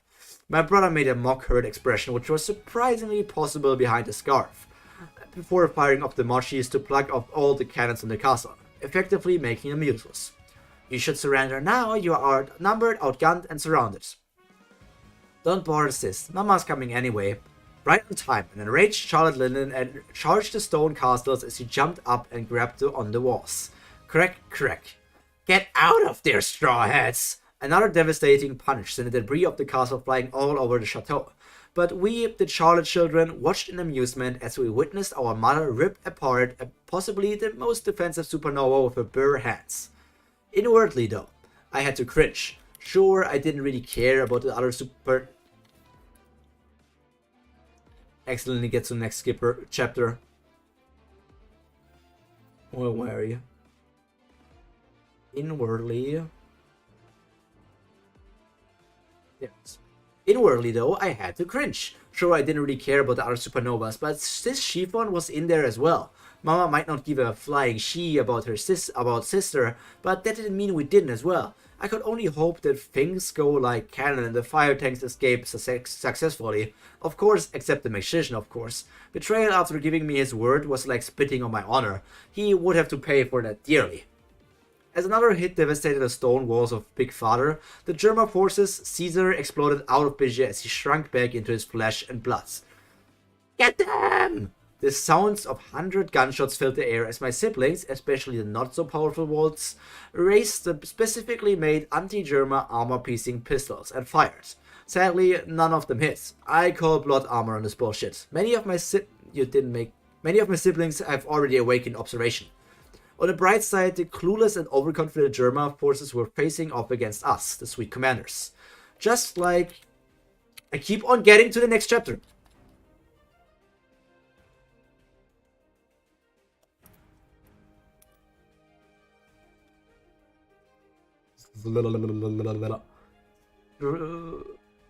Sadly, just like in canon, I saw Ichiji, the Red Fire one, rush up to Brother Katakuri and begin his fire attacks. What an idiot. This was followed by Reiju, Poison Pink, fighting against Sis Smoothie, a horrible matchup to be honest.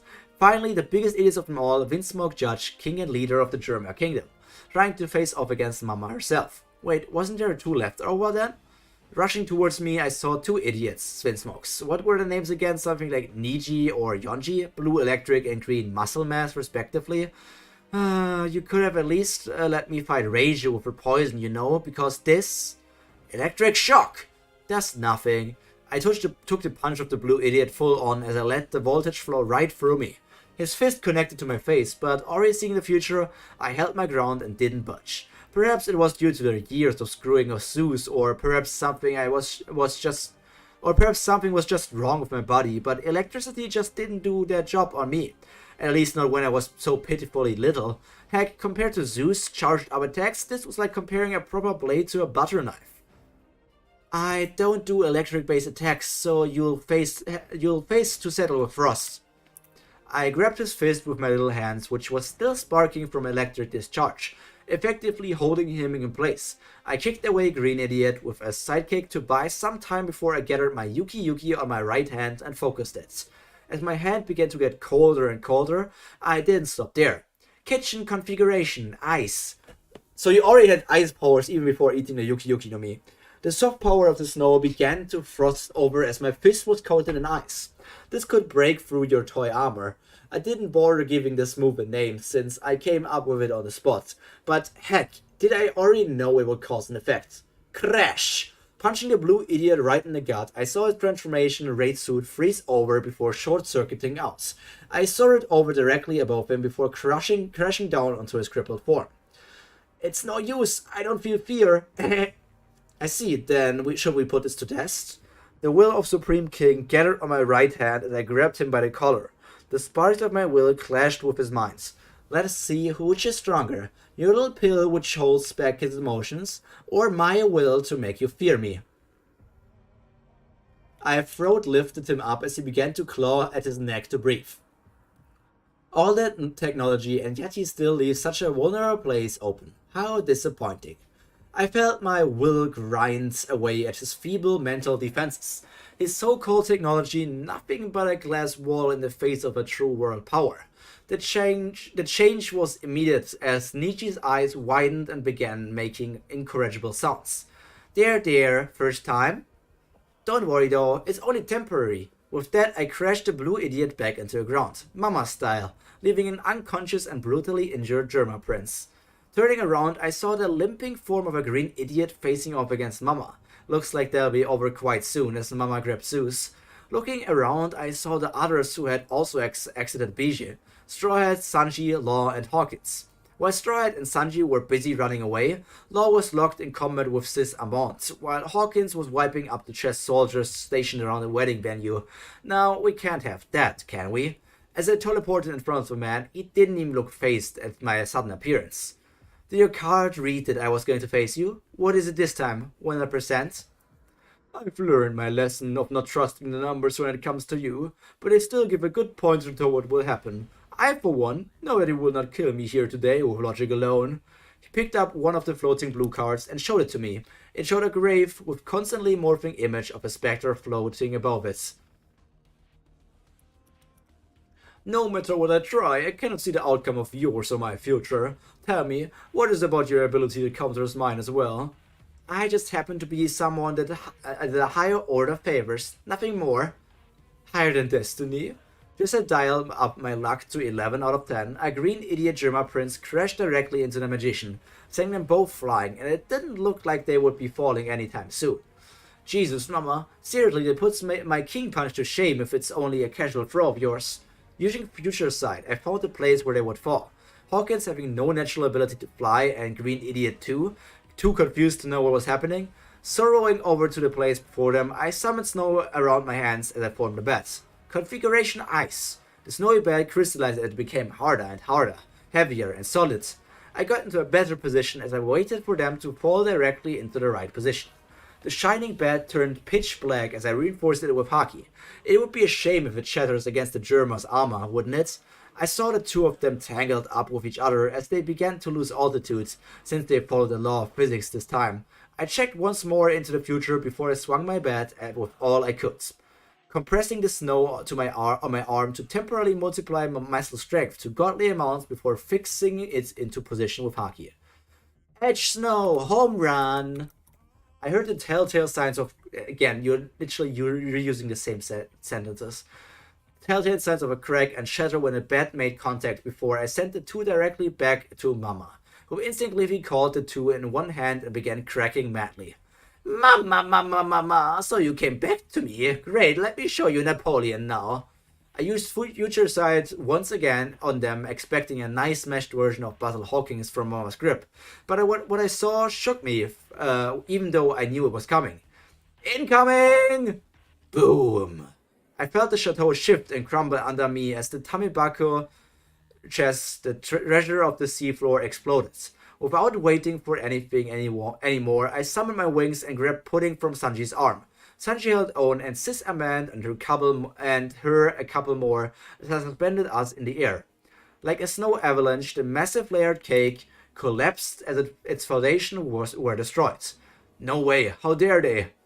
Sanji-kun, did you know about this? Sanji cleans over nosebleed. I might or not recall King Neptune saying that the chest was booby-trapped. Heh, boobies. Pudding gave the pervert a smack before I lowered us to the ground, where the other Charlottes were waiting. Thankfully, none of them were seriously injured or harmed, except the head chef, of course.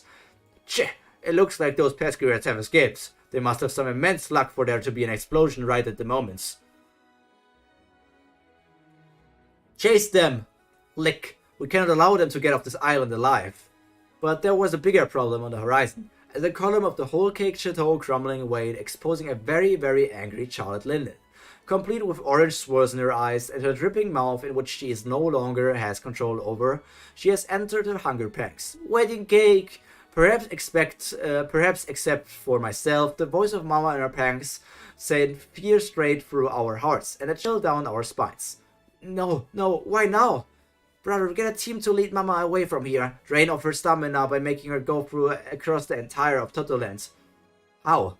Brother Perospero had an idea for that. Mama, we had prepared a lovely wedding cake for the enjoyments. We made it with the best and only the rarest ingredients to make the greatest wedding cake for you, but those darn supernovas stole them, Mama. They have teamed up to steal the cake, and now we don't know who has it. Brother Perospero words shook Mama out of her stupor as a dark gleam replaced her orange swirls. Mama and Mad Stain leaned forward to pay more attention to Perospero's words. Mama, we will go after the surgeon and the magician, the bishop. We already have our forces chasing Beja, the rook. Mama, go and get the straw hats. They are the most likely to have stolen your cake and are currently shipping it out of your territory. Mama didn't need to be told twice as she threatened Perospero once, like in canon, before charging towards the snoozing woods where the straw hats were at a speed one wouldn't believe for an overweight elderly woman. Not looking so comfortable there, brother. Syrup, this isn't the time for jokes. Mama will kill me. You hear? Once she finds out that I told her a lie. He left the remainder of the sentence silent, but we knew what would happen. All of us did. Every one of us saw Mama's devil fruit in action. Wedding cake or life, she would ask. Was there a choice? Was there a choice?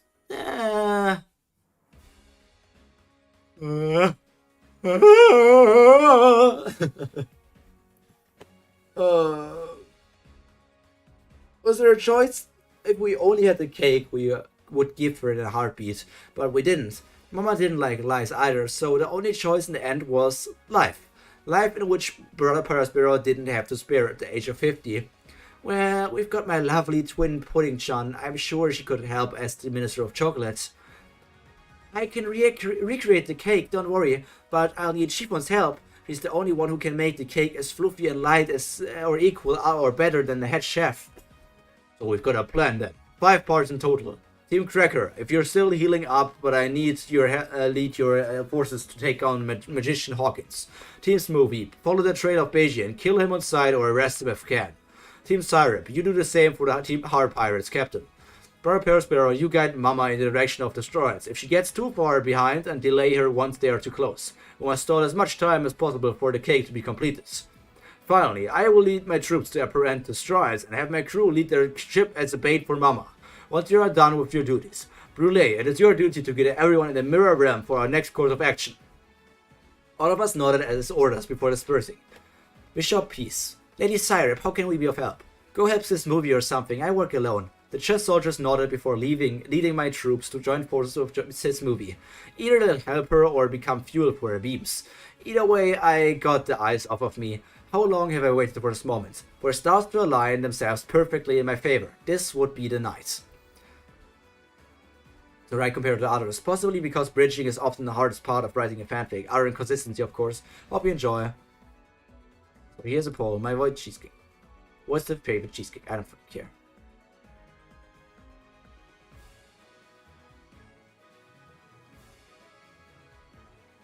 Yeah, she really could have done that, because that's just how strong the character is at this point. Okay, next chapter. Sadly, we didn't encounter CP0. Ace didn't get mentioned, but we did have a Sanji pervert moment. We don't have anything else just yet.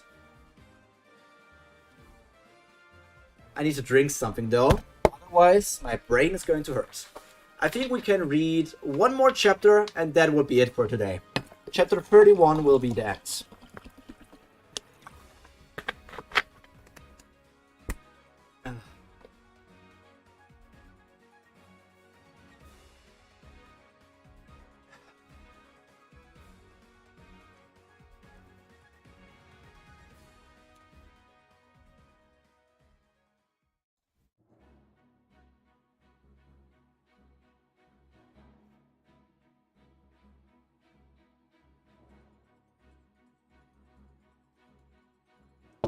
Okay.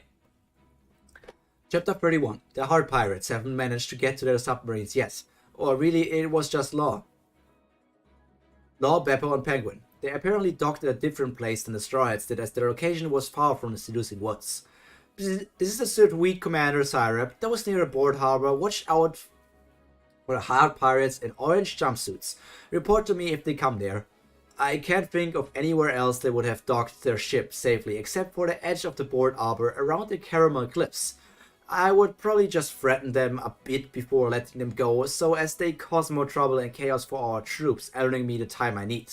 But thinking I was receiving a report back from the homies, I reflexively reached into my inventory and pulled out the Den and Bushi before answering. Realizing then that it was a special black model that was ringing and not the sugar model of the Big Mom Pirates. Bingo! Bingo! Bingo! Bingo! Bingo! I suppressed my blush as I saw the telltales. You really fell in love with the telltale sign stuff of the fiery snail that it morphed into. Hey Ace! I would love to hear your sweet voice more, but I need to keep it short to prevent your network from noticing. Networks are down, Ace. A massive explosion has ruined the communication network except for the first and second layer. We can talk as much as you want, but I think we can catch up later. Good, good. That means my forces can send up updates more frequently. The second division of the Whitebeard Pirates is closing in around the edge of Totoland. First division with Pops will enter behind me by a couple of hours maximum. You haven't been spotted yet? No, that's Pop's job. Second division will be entering stealthily. See you soon, love. Oh god, so cringe. See you soon. With that, the line disconnected just as I flew over the cliff, revealing a relatively well-hidden submarine. Someone passing by might have missed it, but it was a yellow submarine we were talking about. If you knew what you were looking for, it was quite easy to tell it was there. I don't really want to pull a Brother Katakuri move, but I landed on top of the vessel and forced open the hatch as I waited for the trio to come to my location. I'm not really the type to go searching for them either. If they want to leave, they'll have to come to get their ship. Point of view, Law. It seems like the bulk of the Big Mom forces ending up chasing the others. I saw Big Mom herself follow the Straw Hats into the woods. Shit, did this mean that our plan for Wano was done for? No, no. I'm sure that idiot would somehow make it out alive. He seemed to have a gift for breaking expectations in whatever way possible. Besides, we already had our hands full with our own problems. Slash. I cut away yet another chest soldier's troop, trying to ambush us as we rushed to the cliff. Somehow it seemed like the chest soldiers already knew that what we were going to rush here. Please don't tell me they destroyed or took our submarine, then we were truly done for. We're still being chased, Captain. Stop stating the obvious, Beppo. Sorry. Law and Penguin. Stop being so easily depressed. Ignoring the polar bear's antics, I let the charge escape as we took the road around the bottom of the cliff where we had our ship. Just as we landed on the bottom, our hearts leaped in relief as we saw our beautiful yellow vessel untouched and unharmed. Oh, thank God, it looks like nothing's here. Creak, creak. He just had to jinx it, didn't he? The hatch blew off with such force that it crashed into the cliff, breaking off the caramel rocks before standing and tumbling into the creamy ocean.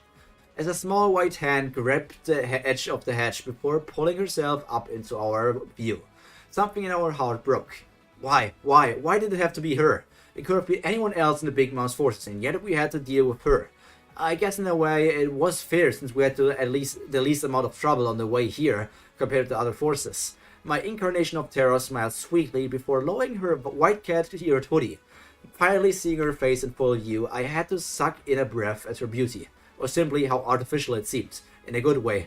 She looked more like a doll or a drawing than a real person. I felt a splash on my arm and saw Penguin having a massive nosebleed at the sight of the youngest sweet commander. You already spotted her once, so why would you have a nosebleed now? And she probably is. She's a twin sister of fucking Pudding. Shit, I must have been charmed or something. I shook my head as to get rid of any misthoughts before facing her again. Her eyes, despite being so icy cold, had a slight red tint, which made it seem as it was analyzing everything. Even now, her small figure looked so powerless and anything but a fighter, but my wounds against her from earlier told me otherwise. Her chin was angled slightly upwards against us in arrogance, or was it confidence?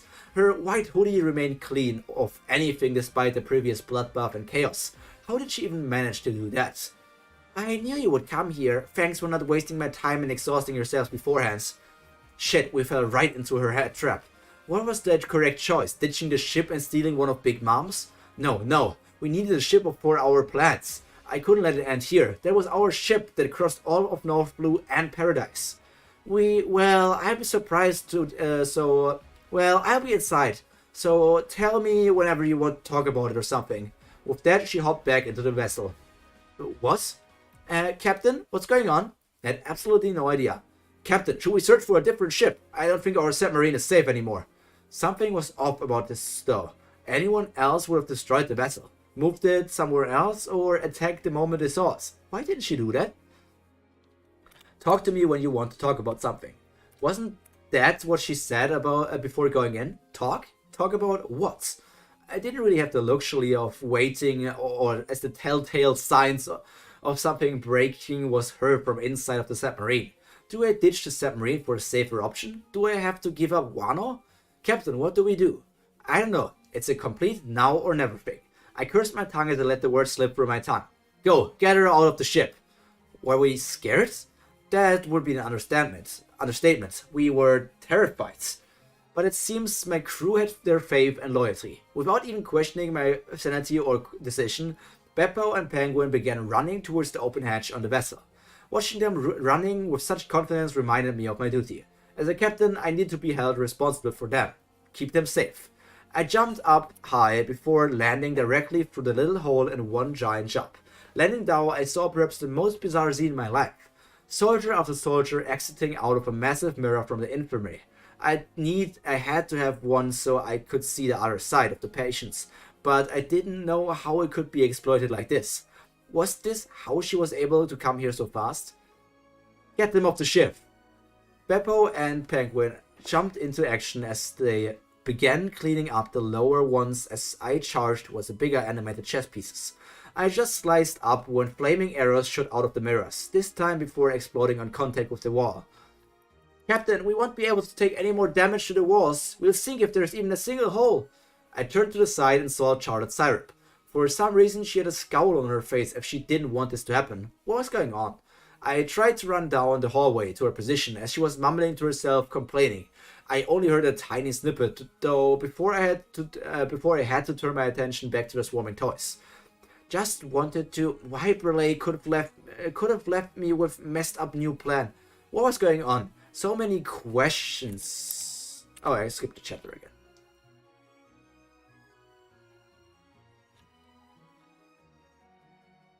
Bam ba ba bam ba bam ba bam ba. So many questions were going on through my head, but I think logically speaking, I only needed to understand one thing. She couldn't be here anymore. Room shambles. I displaced myself right behind her as I tried to grab her with a hockey-clad hand. To my shock, I passed right through her. Now, how this was supposed to work even on Logia.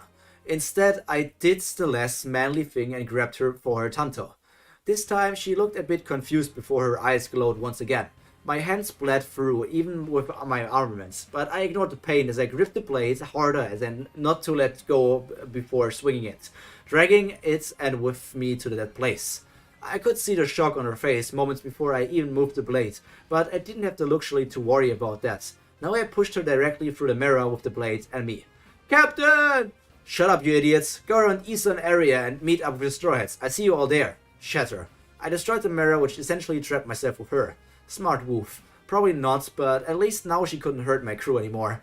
Syrup, she looked beyond mad at the moment. She was shaking slightly as her eyes turned darker and her facial muscles clenched around her jaw. I could even see a cute vein mark appear as her face twisted, also cutely in rage. How dare you! I've planned every step of this for so long. I even planned on letting you go once you dropped me off, but... Syrup, are you okay? Actually, that was a dumb question. Of course you're okay. There's no way that a mere rookie could hurt you. I've brought reinforcements. For the first time, I looked around myself and saw perhaps the most bizarre place ever. A world filled with mirrors in red, blue, green, and purple checkerboard marks smooth curved structures. What is this place? You're trapped in my mirror realm. My mirror fruit allows me... Sis, shut up. Huh? Oh, sorry, Syrup. It's just... I feel so powerful and enlightened when I explain my powers to someone else. Great, so now I was trapped in a dimension I couldn't escape from and trapped in here with someone I had no chance of beating. No chance of beating? Chess Soldier, Commander Syrup, Chess Soldier Queen calling in with 5,000 forces at your disposal. And that as well. Great job fucking it up, Will. As she slowly began walking towards me, I could feel her rage and emotions. A loss? The pressure growing with each step she took towards me. Look at what you've done. You've brought witnesses, and not just any, but my own fucking brothers and sisters, who are also in this very dimension. I could feel the power radiating off her. Aimed at me? You've made this so much harder than it needs to be, but I think I found a way to do this. You're no longer needed now. That didn't sound good at all. As she raised her blade, it only confirmed the notion that I did something to fuck up her feelings, and that I would be paying for that.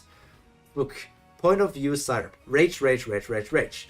So carefully did I lay the plans out, but there at that exact moment and place, and yet a single moment and the sporadic impulses of the D's have ruined it all. All of these years I have never really vented my emotions. Much like Brother Katakuri, I kept a level head in nearly any situation. Naturally, most of my brothers, sisters, and anyone in general came to...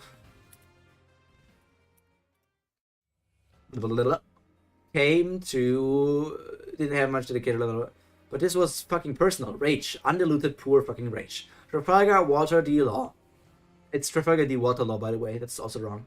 Without me even activating on my own will, my conquerors exploded out of me in all directions as all chess forces behind me fell unconscious, and Law was reduced down onto one knee by the sudden force pressuring and holding down his body and mind.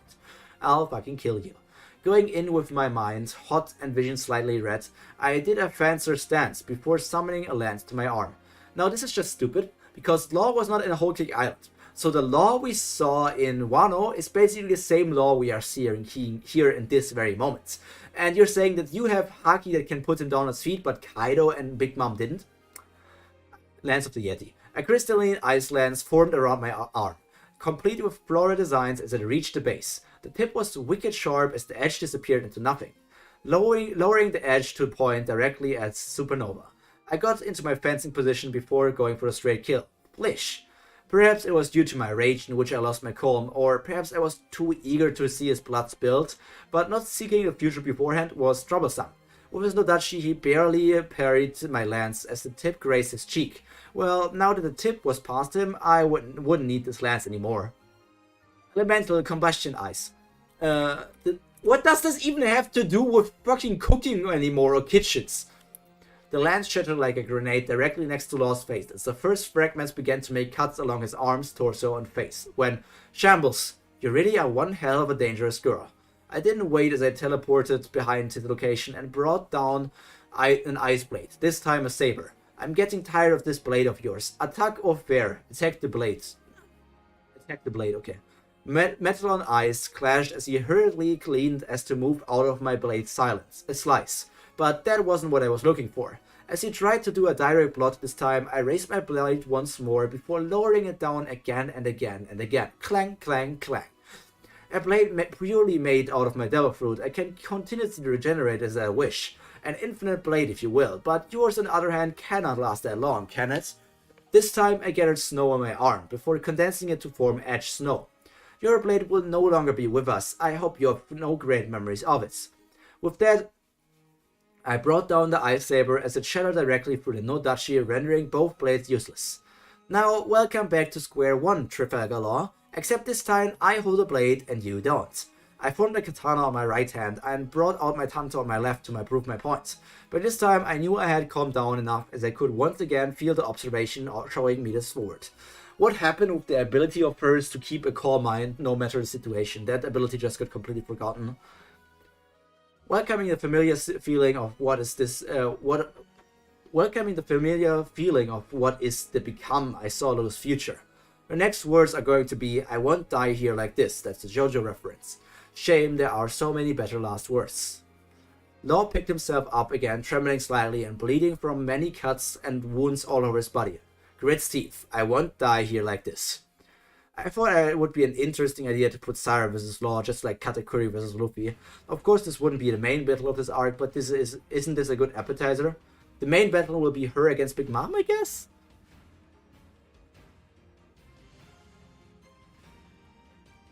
Yana peeking after Mr. Blind and subsequent stamina of herself into actional. She went back and passes minor interference scene.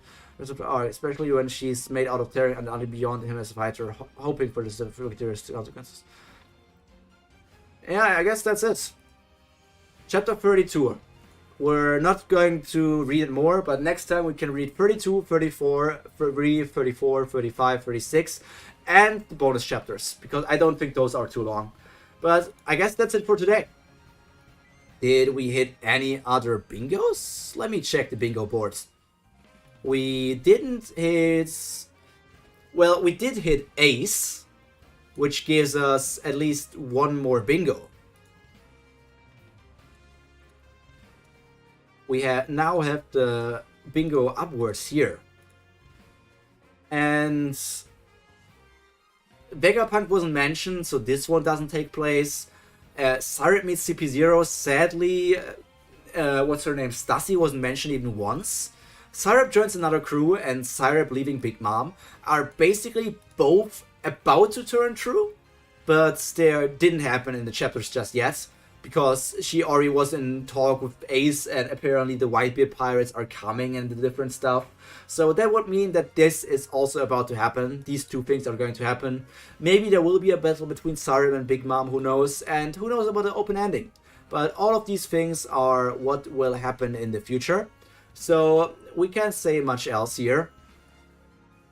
And I guess all that's left for me to be said is reduce this Vegapunk text box into trash and move myself into the middle of the screen for a mid-second before basically just going into the end of this entire stream, because we are now done with reading for today. I thought maybe I could finish this story this week, but I will need at least another week.